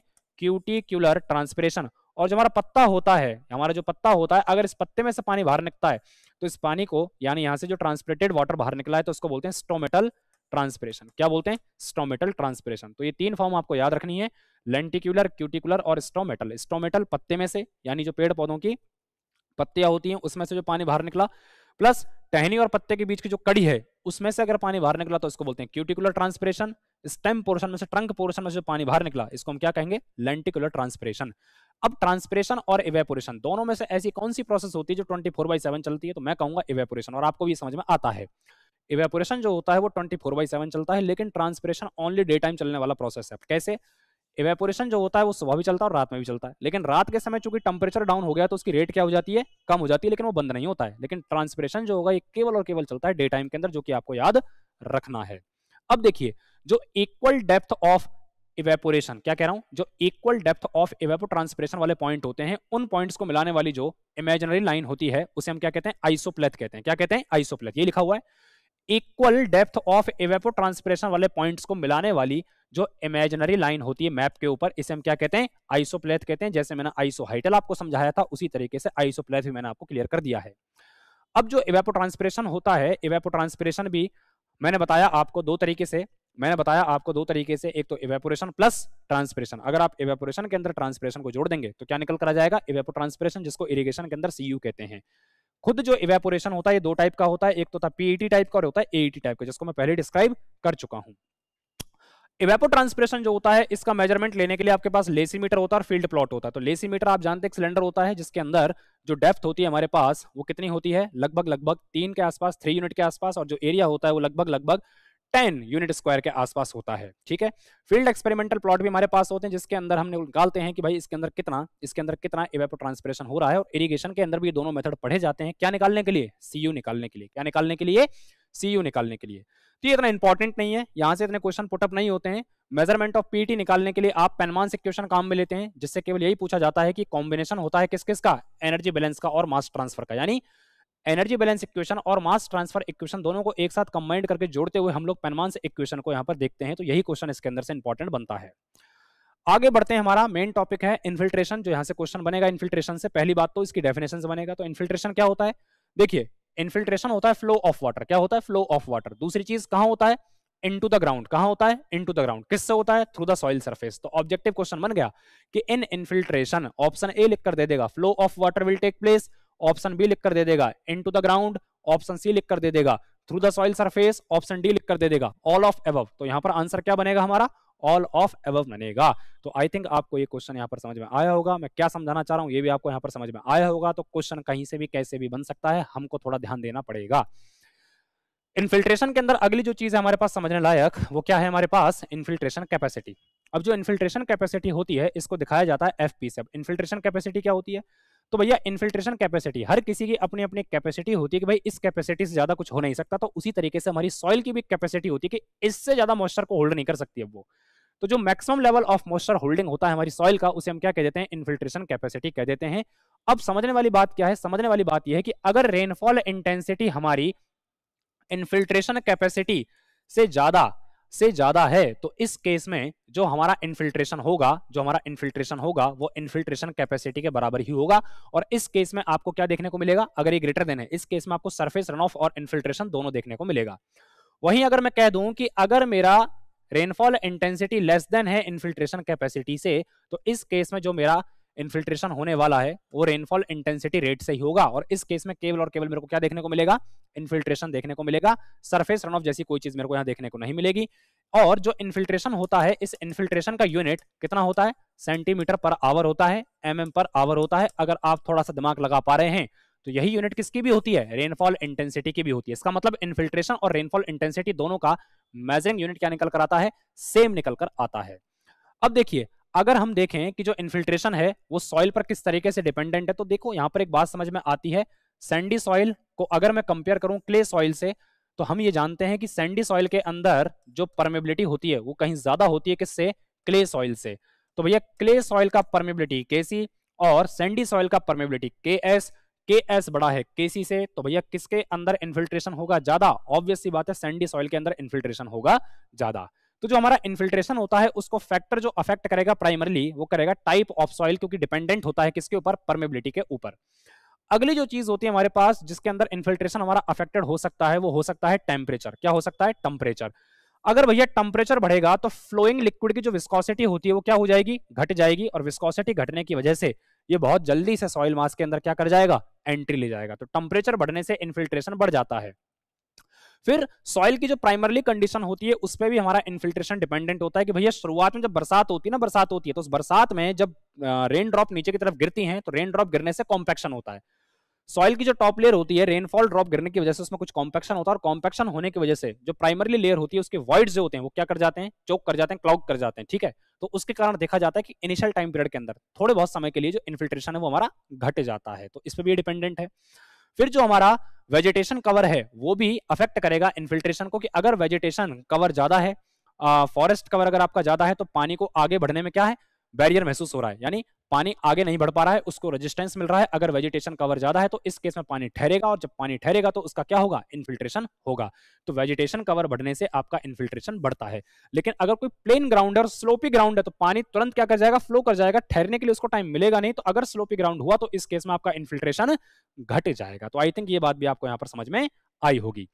फिर क्यूमुलेटिव इन्फिल्ट्रेशन कैपेसिटी, ये एक टॉपिक हमारे पास बनता है, और इसको निकालने के लिए हम लोग यूज करते हैं हॉर्टन्स इक्वेशन को। किसको यूज करते हैं, हॉर्टन्स इक्वेशन को। तो हॉर्टन्स इक्वेशन क्या होती है हमारे पास, आप देख पा रहे हैं, हॉर्टन इक्वेशन होती है एफपी बराबर FC plus F not plus FC और मल्टीप्लाई ई की पावर माइनस में के एच इंटू में टी। ओके, एफपी एफसी और इन चीजों का यहां पर क्या मतलब निकल कर आ रहा है, देखिए जो एफपी होती है ये इन्फिल्ट्रेशन कैपेसिटी है हमारी सॉइल की किसी टाइम टीपी पर।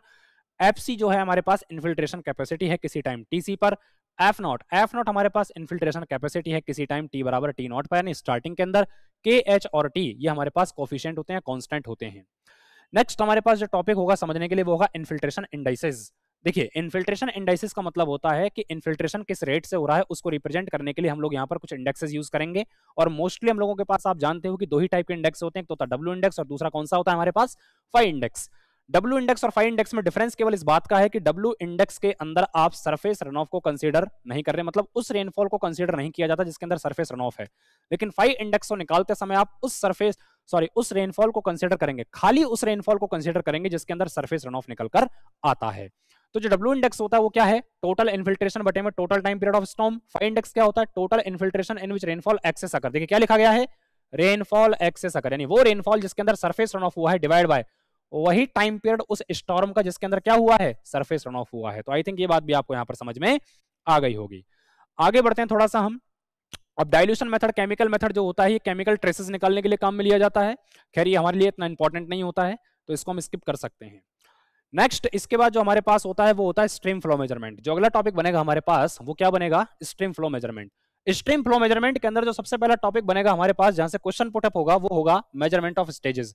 यानी जो स्ट्रीम फ्लो मेजरमेंट होता है फॉलोइंग स्टेप्स के अंदर किया जाता है। कुछ स्टेप होती है उसकी, है ना, कुछ स्टेप्स के अंदर यहाँ पर आपको स्ट्रीम फ्लो मेजरमेंट लेना है, जिसके अंदर सबसे पहले हमारे पास टॉपिक निकल कर आता है मेजरमेंट ऑफ स्टेज। अब स्टेज का मेजरमेंट मतलब क्या, स्टेज मेजरमेंट मतलब ये होता है कि किसी भी वाटर बॉडी के अंदर उसके वाटर सरफेस एलिवेशन को मेजर करना। किसी भी वाटर बॉडी के अंदर उसकी वाटर सरफेस एलिवेशन को मेजर करना। कहां से मेजर करना, डेटम से मेजर करना। अब डेटम क्या होता है जनरली, जो डेटम होता है जनरली उसे हम ले लेते हैं मीन सी लेवल। देखो यहां पर क्या लिखा है, मे बी, ये मे बी नहीं है, ये क्या है, जनरली है। जनरली क्या होता है, मीन सी लेवल, बॉम्बे से लेते हैं इसको अपन। फिर जो स्टेजेस होती हैं इसको मेजरमेंट लेने के हमारे पास दो तरीके होते हैं। एक तो होता है मैनुअल मेथड, जिसके अंदर कोई आदमी जाएगा या कोई स्टाफ जाएगा, ठीक है, वर्किंग स्टाफ होता है, वो खुद जाकर प्रैक्टिकली क्या लेकर आएगा, रीडिंग्स लेकर आता है। सेकंड हमारे पास होता है ऑटोमेटिक गेज। ओके, अब मैनुअल गेज के अंदर दो चीज होती है हमारे पास, एक तो होता है स्टाफ गेज और दूसरा होता है वायर गेज। स्टाफ गेज कैसे काम करता है, कोई वाटर बॉडी आपने देखा होगा जनरली जहां कहीं से रिवर फ्लो कर रही होती है, कोई पॉन्ड होता है या कोई लेक होती है या कोई वाटर बॉडी होती है, उस वाटर बॉडी के एंड में आपने देखा होगा इस तरीके से एक स्टाफ लगा होता है, ठीक है ना, एक मेजरिंग स्टाफ लगा होता है जिसके ऊपर कुछ लेवल्स बने होते हैं जो आपको पानी का लेवल बता रहे होते हैं। तो ये वही चीज होती है। सेकंड होता है हमारे पास वायर गेज। वायर गेज में क्या करेंगे, जो टॉप सरफेस होती है वाटर लेवल की किसी वाटर बॉडी के अंदर, वहां से इस वायर गेज को पुटअप करके हम लोग पता लगाएंगे कि पानी की कितनी डेप्थ आ रही है यहाँ पर। अब देखिए नेक्स्ट हमारे पास होता है फ्लोट गेज। अभी जो फ्लोट गेज होता है किसका टाइप है, ये ऑटोमेटिक गेज का टाइप है, यानी आपको कुछ नहीं करना है, आपको केवल डिवाइस वहां रख देनी है, ये डिवाइस अपने आप काम करेगी। अब कैसे काम करती है देखिए, जो फ्लोट गेज होता है इस फ्लोट गेज को यूज करने के लिए सबसे पहले आपको क्या करना पड़ेगा, एक ऐसा वेल लेना पड़ेगा जो कैसा हो, स्टेशनरी हो। कैसा हो, स्टेशनरी। स्टेशनरी का मतलब होता है इसके अंदर वाटर फ्लक्चुएट ना कर रहा हो, क्योंकि अगर वाटर बार बार इसके अंदर फ्लक्चुएट करेगा तो फ्लक्चुएशन की वजह से इसके अंदर डेब्रिस का मतलब होता है मिट्टी के छोटे छोटे पार्टिकल हमारी डिवाइसेस के ऊपर आकर इकट्ठे हो जाएंगे जो उसकी रीडिंग लेने में दिक्कत देंगे, ठीक है।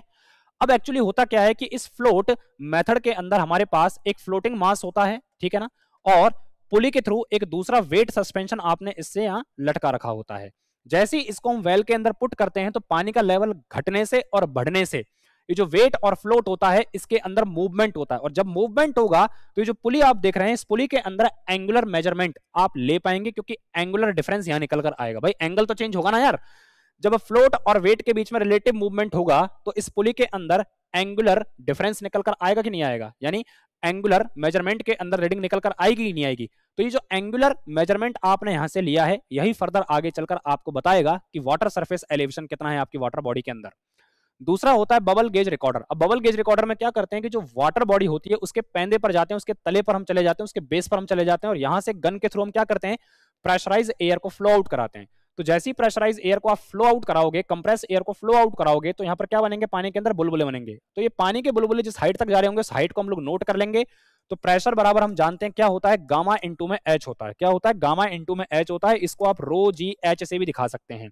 तो हाइट अगर आपको पता है, वाटर की डेंसिटी यानी वेट डेंसिटी अगर आपको पता है तो आप प्रेशर पता लगा सकते हैं, और यही प्रेशर आपको बताएगा कि कितना वाटर सरफेस एलिवेशन है। आगे चलकर कैलिब्रेशन आपने किया होगा तो उससे आप पता लगा पाएंगे।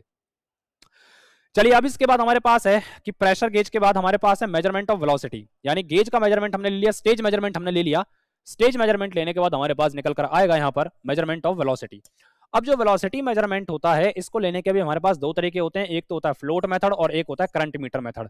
फ्लोट मेथड तो बड़ा आसान होता है कि एक वाटर बॉडी के अंदर दो सेक्शन आपने कंसीडर कर लिए, इन दोनों सेक्शंस के बीच की डिस्टेंस आपको पता होगी, बचपन के अंदर आप पढ़ते होंगे कि डिस्टेंस बराबर अगर मुझे लिखना है, या छोड़िए अगर वेलोसिटी बराबर मेरे को लिखना है तो वेलोसिटी बराबर क्या होता है, डिस्टेंस अपॉन में टाइम। बचपन से फॉर्मूला हम लोग पढ़ते आ रहे हैं। तो अगर मेरे को यहां पर निकालनी है वेलोसिटी, तो वेलोसिटी देखिए डिस्टेंस मेरे पास है यहां से, यानी इस सेक्शन से इस सेक्शन तक हमारी इस बोट को जितना टाइम लगा होगा ट्रेवल करने में वो मेरे पास है। दोनों को डिवाइड करके मैं क्या निकाल सकता हूं, यहां से मैं निकाल सकता हूं वेलोसिटी। आगे बढ़ते हैं, दूसरा डिवाइस हमारे पास होता है करंट मीटर, और जो करंट मीटर होता है ये दो टाइप का होता है हमारे पास, एक तो होता है वर्टिकल एक्सिस करंट मीटर, दूसरा होता है हॉरिजॉन्टल एक्सिस करंट मीटर। जो वर्टिकल एक्सिस करंट मीटर होता है, इस वर्टिकल एक्सिस करंट मीटर को हम लोग प्राइस करंट मीटर कहते हैं, और ये इंक्लाइंड होकर काम नहीं कर सकता है, ये इसका लिमिटेशन है। और इस वर्टिकल एक्सिस करंट मीटर यानी प्राइस करंट मीटर को यूज करने से पहले इसका कैलिब्रेशन करने के लिए आपको क्या काम में लेना पड़ता है, टोविंग टैंक काम में लेना पड़ता है। क्या काम में लेना पड़ता है, टोविंग टैंक काम में लेना पड़ता है। ओके, अगर मान लीजिए आपकी वाटर बॉडी के अंदर एप्रिशिएबल कंपोनेंट ऑफ वेलोसिटी, इसका मतलब टिल्ट आ रहा है, इसका मतलब अगर आपका वर्टिकल करंट मीटर सीधा खड़ा नहीं रह पा रहा है, इसका मतलब उसके अंदर झुकाव आ रहा है, तो इस केस में आप इसे स्किप करेंगे और किसकी तरफ जाएंगे, हॉरिजॉन्टल एक्सिस करंट मीटर की तरफ जाएंगे। ये जो हॉरिजॉन्टल एक्सिस करंट मीटर होता है ये 15 डिग्री तक के इंक्लिनेशन तक काम कर सकता है, यानी अगर इंक्लिनेशन 15 डिग्री तक का है तो ये आराम से काम करेगा, इसकी वर्किंग एफिशिएंसी पर कोई दिक्कत नहीं आएगी। प्लस ये 0.15 से लेकर 4 मीटर पर सेकंड तक की वेलोसिटी को आसानी के साथ मेजर कर सकता है। नेक्स्ट, अब अगला जो टॉपिक है उसके अंदर आपको एक ग्राफ दिखा रखा है, और ये जो ग्राफ है वो कैसा है, लॉग प्रोफाइल कर्व है। कैसा है, लॉग प्रोफाइल कर्व। अब लॉग प्रोफाइल कर्व हमने बनाया है तो इसका मतलब ये कैसा होगा, टर्बुलेंट फ्लो होगा। कैसा फ्लो होगा, टर्बुलेंट फ्लो होगा, जिसके अंदर हम ये बताना चाह रहे हैं कि सरफेस वेलोसिटी में और मैक्सिमम वेलोसिटी में डिफरेंस क्या निकल के आता है। तो जो सरफेस वेलोसिटी होती है उससे भी, सरफेस वेलोसिटी से भी ज्यादा हमारी मैक्सिमम वेलोसिटी होती है, और जो मैक्सिमम वेलोसिटी होती है ये मैक्सिमम वेलोसिटी कहां एग्जिस्ट कर रही है, तो आप देखिए maximum velocity occurs at 0.05 y से लेकर 0.15 y फ्रॉम फ्री सरफेस। तो फ्री सरफेस कहां है, यहां है।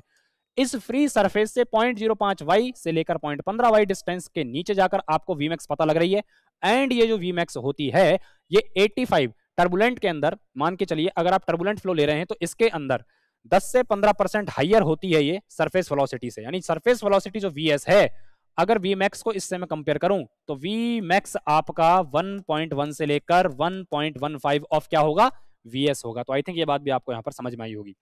टर्बुलेंट फ्लो के अंदर अगर आपको मीन वेलोसिटी निकालनी है तो मीन वेलोसिटी को निकालने के लिए जो सरफेस वेलोसिटी होती है उसका 85 से लेकर आपको 95% कंसीडर करना पड़ेगा। एंड फिर इसी मीन वेलोसिटी को निकालने का हमारे पास एक तरीका होता है, इसको कहते हैं 2 पॉइंट मेथड। क्या कहते हैं उसको अपन, 2 पॉइंट मेथड कहते हैं। और 2 पॉइंट मेथड कैसे काम करता है, v.2y plus v.8y divide by 2। इसका मतलब 0.2y डिस्टेंस नीचे जो वेलोसिटी है, प्लस उसी लाइन पर, लाइन चेंज नहीं करनी है, लाइन चेंज नहीं करनी है, उसी लाइन पर टॉप से 0.8y नीचे जो वेलोसिटी आ रही होगी, दोनों को जोड़ के उनका क्या लेना है, एवरेज लेना है। 2 पॉइंट मेथड इसलिए कहा गया क्योंकि दोनों पॉइंट एक सिंगल लाइन पर ही मेजर किए जाएंगे। तो 0.2y इसी लाइन पर आएगा और 0.8y ये भी इसी लाइन के ऊपर निकलकर आएगा। तो आई थिंक ये बात भी आपको यहां पर समझ में आ गई होगी। आगे बढ़ते हैं। अब यहाँ पर जो स्ट्रीम डिस्चार्ज होता है उसको निकालने के कुछ तरीके होते हैं हमारे पास, जैसे कि डायरेक्ट मेथड होता है, इनडायरेक्ट मेथड होता है। डायरेक्ट मेथड के अंदर खाली आपको नाम याद रखने, क्योंकि नामों से भी कई बार ऑब्जेक्टिव क्वेश्चन आ जाता है, डिटेल आपको पढ़ने की आवश्यकता इसके अंदर नहीं है।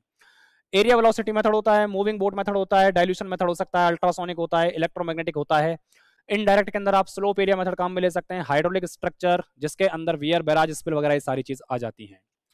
आगे बढ़ते हैं हम लोग, आगे बढ़ते हैं तो अब हमारा नेक्स्ट टॉपिक जो आ सकता है, यानी जहां से हमारे क्वेश्चंस पुटअप हो सकते हैं, वो होते हैं हाइड्रोग्राफ से। हाइड्रोग्राफ क्या चीज होती है, देखिए क्या लिखा गया है शब्द यहाँ पर, हाइड्रोग्राफ। क्या लिखा गया है, हाइड्रोग्राफ।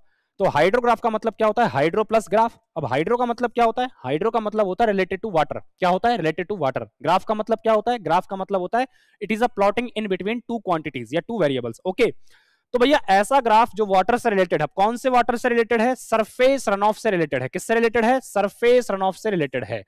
भैया जो हमारा रन ऑफ होता है ये दो टाइप का होता है, सरफेस रन ऑफ और सब सरफेस रन ऑफ। सब सरफेस जमीन के नीचे, सरफेस रन ऑफ जमीन से ऊपर, ठीक है। तो अब जो कर्व आप बनाओगे जिसके अंदर आपको लेना है टाइम एक्सिस को एक्स पे और सरफेस रन ऑफ डिस्चार्ज यानी discharge of surface run of को वाई एक्सिस पे। जो डिस्चार्ज है सरफेस रन ऑफ का ये डिपेंडेबल क्वांटिटी है इसलिए वाई एक्सिस पर लिखी गई है, टाइम इंडिपेंडेंट है इसलिए एक्स पर लिखा गया है। और हमारे हाइड्रोग्राफ का जो वेरिएशन आता है वो कुछ इस तरीके का आता है, जो कैसा होता है, जो लीनियर तो बिल्कुल नहीं होता है। चलिए, अब जो हमारा रन ऑफ होता है उसके अंदर एक तो डायरेक्ट रन ऑफ होता है और एक हमारे पास टोटल रन ऑफ होता है। जो डायरेक्ट रन ऑफ होता है वो क्या क्या होता है, वो सरफेस रन ऑफ प्लस में प्रॉम्प्ट इंटरफ्लो का एडिशन होता है। एक्चुअली प्रॉम्प्ट इंटरफ्लो जो होता है वो सरफेस रन ऑफ की तुलना में बहुत छोटा होता है, तो इसलिए कई बार इसको नेग्लेक्ट कर देते हैं, इसलिए डायरेक्ट रन ऑफ को सरफेस रन ऑफ बोल दिया जाता है। फिर हमारे पास टोटल रन ऑफ होता है जिसके अंदर हम डायरेक्ट रन ऑफ प्लस में बेस फ्लो लेते हैं, और जो बेस फ्लो होता है वो लगभग इसको हम कैलकुलेशन पर्पस के लिए कांस्टेंट मानते हैं। ऐसा हाइड्रोग्राफ जिसको आप डायरेक्ट रन ऑफ के लिए बना रहे हैं उसको कहेंगे डीआरएच। ऐसा हाइड्रोग्राफ जिसको आप बना रहे हैं टोटल रन ऑफ के लिए उसको हम कहेंगे फ्लड हाइड्रोग्राफ। यानी बेस फ्लो भी अगर आपका आ रहा है तो उसको हम क्या कह देंगे, flood hydrograph. Direct run of hydrograph के अंदर बेस फ्लो को आप ऐड कर दीजिए, क्या बन जाएगा आपका फ्लड हाइड्रोग्राफ बन जाएगा। फिर इसके बाद जो हमारे पास हाइड्रोग्राफ में स्टडी होती है वो होती है उसके एलिमेंट्स की। तो एलिमेंट्स क्या क्या होते हैं आप देख पा रहे हैं। एलिमेंट्स के अंदर एलिमेंट्स को अगर मैं दिखाना चाहूं तो देखिए सबसे पहले पीक डिस्चार्ज है। पीक डिस्चार्ज क्या होता है, किसी कैचमेंट के अंदर जब रेनफॉल हो रहा है तो क्या पीक लेवल का डिस्चार्ज वो करवा सकता है। फिर इसके बाद आप देख रहे होंगे कि यहाँ पर एक हीटोग्राफ बनाया गया है, तो इस हीटोग्राफ के सेंटर पॉइंट से अगर मैं ये पीक डिस्चार्ज तक की डिस्टेंस निकालूं तो इसी को कहा जाता है लैग टाइम। क्या बोलते हैं इसको अपन, लैग टाइम। ये जो लिम्ब आप देख रहे हैं इसको बोलते हैं राइजिंग लिम्ब और इसको बोलते हैं फॉलिंग लिम्ब। जो राइजिंग लिम्ब होती है स्टॉर्म कैरेक्टरिस्टिक्स पे डिपेंडेबल होती है, फॉलिंग लिम्ब जो होती है ये हमारी कैचमेंट की कैरेक्टरिस्टिक्स पे डिपेंडेंट होती है।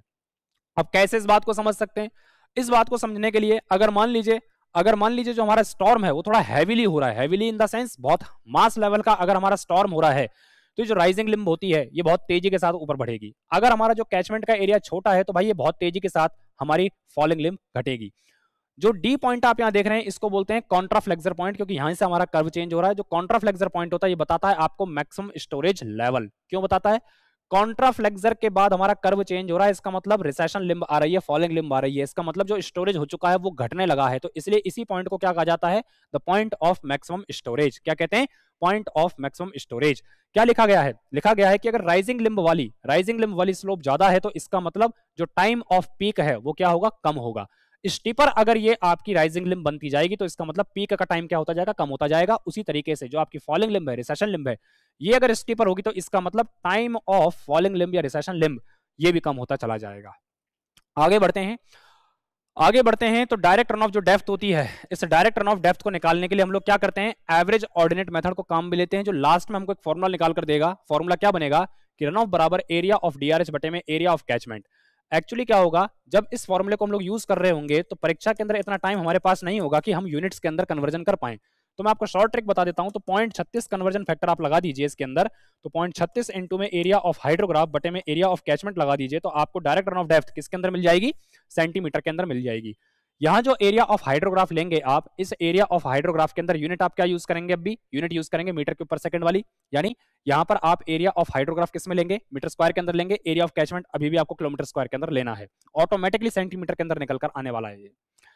अगली थ्योरी हमारी होती है यूनिट हाइड्रोग्राफ की। तो मैं बता दूं आपको कि जो यूनिट हाइड्रोग्राफ होता है इसको बनाया है, यानी इसको देने का जो काम किया है वो काम किया है एल के शर्मैन ने। किसने किया है, एल के शर्मैन ने। और एल के शर्मैन का जो प्रिंसिपल होता है उसके अंदर दो चीज होती है, लीनियर रिस्पॉन्स होता है और टाइम इनवेरियंस होता है। यूनिट हाइड्रोग्राफ को बनाने के लिए आपको पता होना चाहिए फ्लड हाइड्रोग्राफ, जिसमें से आप माइनस कर दें बेस फ्लो तो मिल जाएगा डीआरएच, और डीआरएच के अंदर अगर आप डिवाइड कर देंगे रेनफॉल एक्सेस का तो मिल जाएगा आपको यूनिट हाइड्रोग्राफ। उल्टा भी देख सकते हैं, अगर यूनिट हाइड्रोग्राफ को मल्टीप्लाई कर दे रेनफॉल एक्सेस से तो बन जाएगा डीआरएच, इसमें अगर जोड़ दें बेस फ्लो तो मिल जाएगा आपको फ्लड हाइड्रोग्राफ। अब जो यूनिट हाइड्रोग्राफ होता है वो किसके ऊपर बेस होता है, हमारा एल के शर्मन प्रिंसिपल। और एल के शर्मन प्रिंसिपल के अंदर जो अजम्पशन होते हैं वो क्या होते हैं, लीनियर रिस्पॉन्स और टाइम इनवेरियंस। क्या होते हैं, टाइम इनवेरियंस में आपको सबसे पहले समझा देता हूं। अगर सेम इंटेंसिटी का रेनफॉल है, क्या कह रहा हूं, अगर सेम इंटेंसिटी का रेनफॉल है वो किसी कैचमेंट के अंदर अलग अलग टाइम पर हो रहा है तो भैया इनके थ्रू बनने वाला हाइड्रोग्राफ एक जैसा ही होगा। कैसा होगा, एक जैसा होगा, भले वो अलग अलग टाइम पर हो जाए, बस रेनफॉल इंटेंसिटी क्या होनी चाहिए, सेम होनी चाहिए।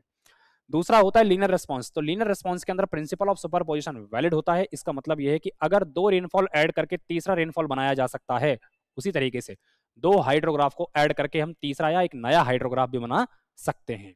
तो इन दो अजम्पशंस के ऊपर हमारा यूनिट हाइड्रोग्राफ का सिद्धांत काम करता है। फिर देखिए एक इंपॉर्टेंट चीज जो होती है लैगिंग कॉन्सेप्ट, में आपको समझा देता हूं। लैगिंग कॉन्सेप्ट को समझाने के लिए एग्जांपल मैं ले लेता हूं, क्योंकि लैगिंग कॉन्सेप्ट किस पर बेस है हमारा, ये जो लैगिंग कॉन्सेप्ट है ये बेस हमारा किस पर है, ये अजम्पशंस पर बेस है। किस पर है, अजम्पशंस पर बेस है। मान के चलिए कि आपको 4 घंटे का यूनिट हाइड्रोग्राफ दिया गया है और आपसे कहा जा रहा है कि 12 घंटे के यूनिट हाइड्रोग्राफ का बेस पीरियड निकालिए। मान लीजिए 4 घंटे का जो यूनिट हाइड्रोग्राफ आपने बनाया है, क्या बनाया है, 4 घंटे का जो यूनिट हाइड्रोग्राफ आपने बनाया है उसका बेस पीरियड है 84 आवर्स। कितना है, 84 आवर्स। अब आपसे कहा जा रहा है कि 12 घंटे के यूनिट हाइड्रोग्राफ का बेस पीरियड निकालिए। तो बहुत ही आसान है। टाइम इनवेरियंस हमको क्या कह रहा है, अगर रेनफॉल इंटेंसिटी सेम है और अलग अलग टाइम पर दोबारा वो बरसात हो रही है उसी रेनफॉल इंटेंसिटी से, तो बनने वाला जो हाइड्रोग्राफ होगा वो सेम होगा। तो भैया सबसे पहले मैं क्या करता हूं, 4 घंटे के लिए अपना हाइड्रोग्राफ बना देता हूं। तो बना दिया, फिर अगले 4 घंटे के लिए लैगिंग कराएंगे, यानी 4 घंटे बाद दोबारा बरसात होगी, ऐसा ही हाइड्रोग्राफ बनेगा।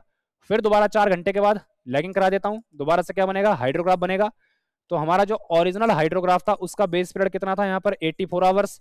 4 घंटे और जोड़ दीजिए तो 12 घंटे का जो हमारा यूनिट हाइड्रोग्राफ बना है इसका बेस पीरियड कितना हो जाएगा, 92 आवर्स हो जाएगा। तो भैया 12 घंटे का हाइड्रोग्राफ बनाने के लिए मैंने क्या किया है, 4 घंटे के अंदर 4 और 4 को जोड़ दिया, टोटल कितना हो गया, 12 हो गया। तो 84 + 4 कितना हो गया हमारा यहाँ पर, 92 आवर्स हो गया है। सो आई थिंक आपको ये बात यहाँ पर समझ में आ गई होगी। चलिए आगे बढ़ते हैं, हम लोग आगे बढ़ते हैं। तो आगे हमारे पास जो अगले टाइप का हाइड्रोग्राफ होता है उसको बोलते हैं सिंथेटिक यूनिट हाइड्रोग्राफ। जब अप्रोप्रिएट डेटा या डिटेल अवेलेबल आपके पास नहीं होगी हाइड्रोग्राफ को बनाने के लिए, तो आप उस समय पर क्या बनाएंगे, सिंथेटिक हाइड्रोग्राफ बनाएंगे।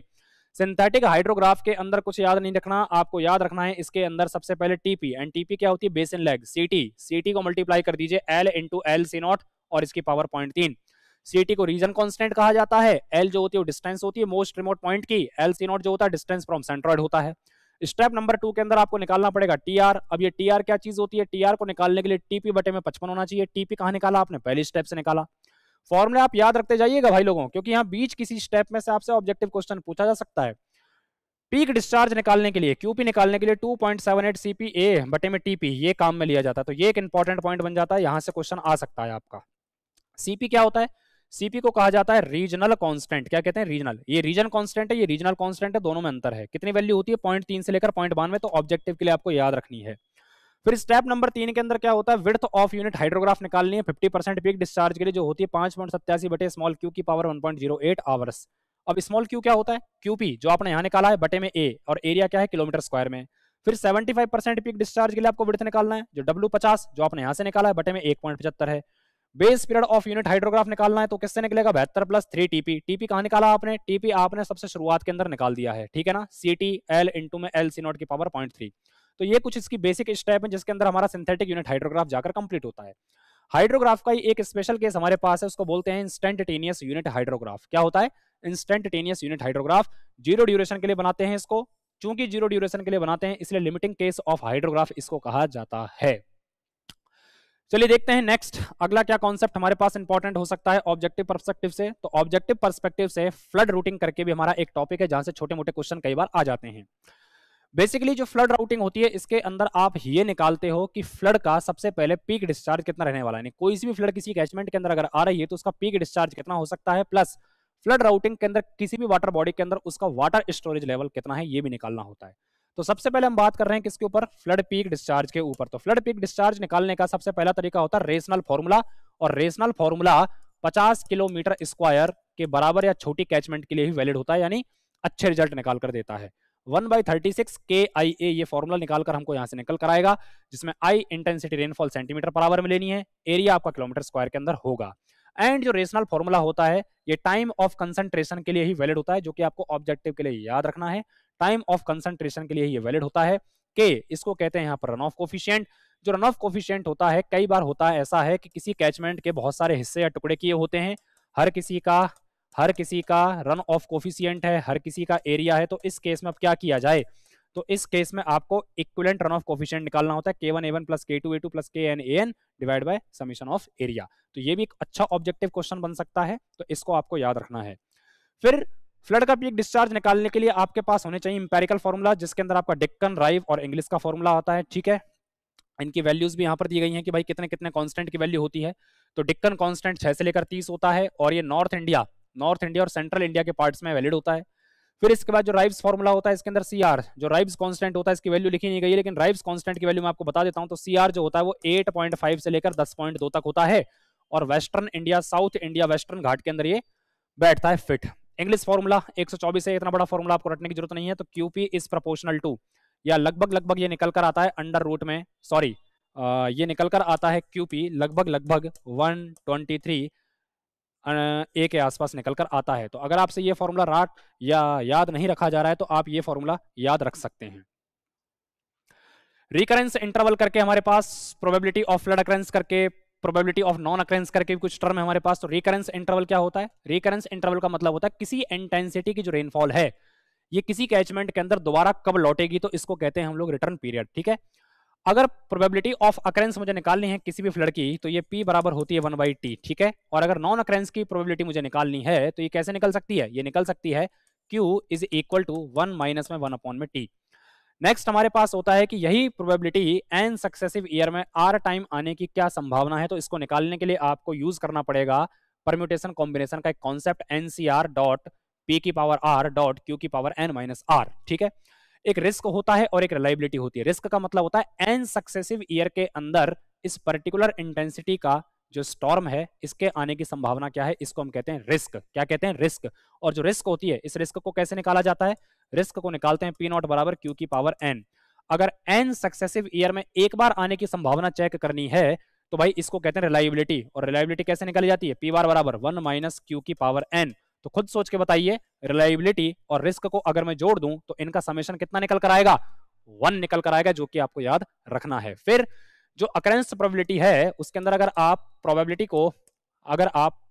को अकरेंस टाइम से मल्टीप्लाई कर दें तो ये कितना निकल कर आएगा? 1 निकल कर आएगा। तो फ्रेंड्स, इसी के साथ हम लोगों ने यहाँ पर हाइड्रोलॉजी के जितने भी इंपॉर्टेंट टॉपिक्स थे उनको हमने इस क्रैश कोर्स सिनेरियो के अंदर देखा, इस क्रैश कोर्स वीडियो लेक्चर के अंदर देखा। आई होप आपको सारी बातें समझ में आई होंगी। तो ये कुछ इंपॉर्टेंट पॉइंट थे हमारे सब्जेक्ट के, जिनको अगर आप एग्जाम से ठीक पहले रिवाइज करके चले जाएं, देख के चले जाएं, तो पक्की बात है, पूरे चांस हैं कि आप बहुत अच्छा स्कोर कर पाएंगे इस सब्जेक्ट के अंदर। जितने भी आपसे क्वेश्चन पूछे जाएंगे, यानी आपका लेवल कहीं ना कहीं औरों के रेस्पेक्ट में थोड़ा सा बढ़ जाएगा। सो फ्रेंड्स, इसी तरीके से हम लोग मिलते रहेंगे और किसी दूसरे सब्जेक्ट के अंदर दोबारा से हम कुछ इंपॉर्टेंट टॉपिक्स को लेकर आएंगे। ओके।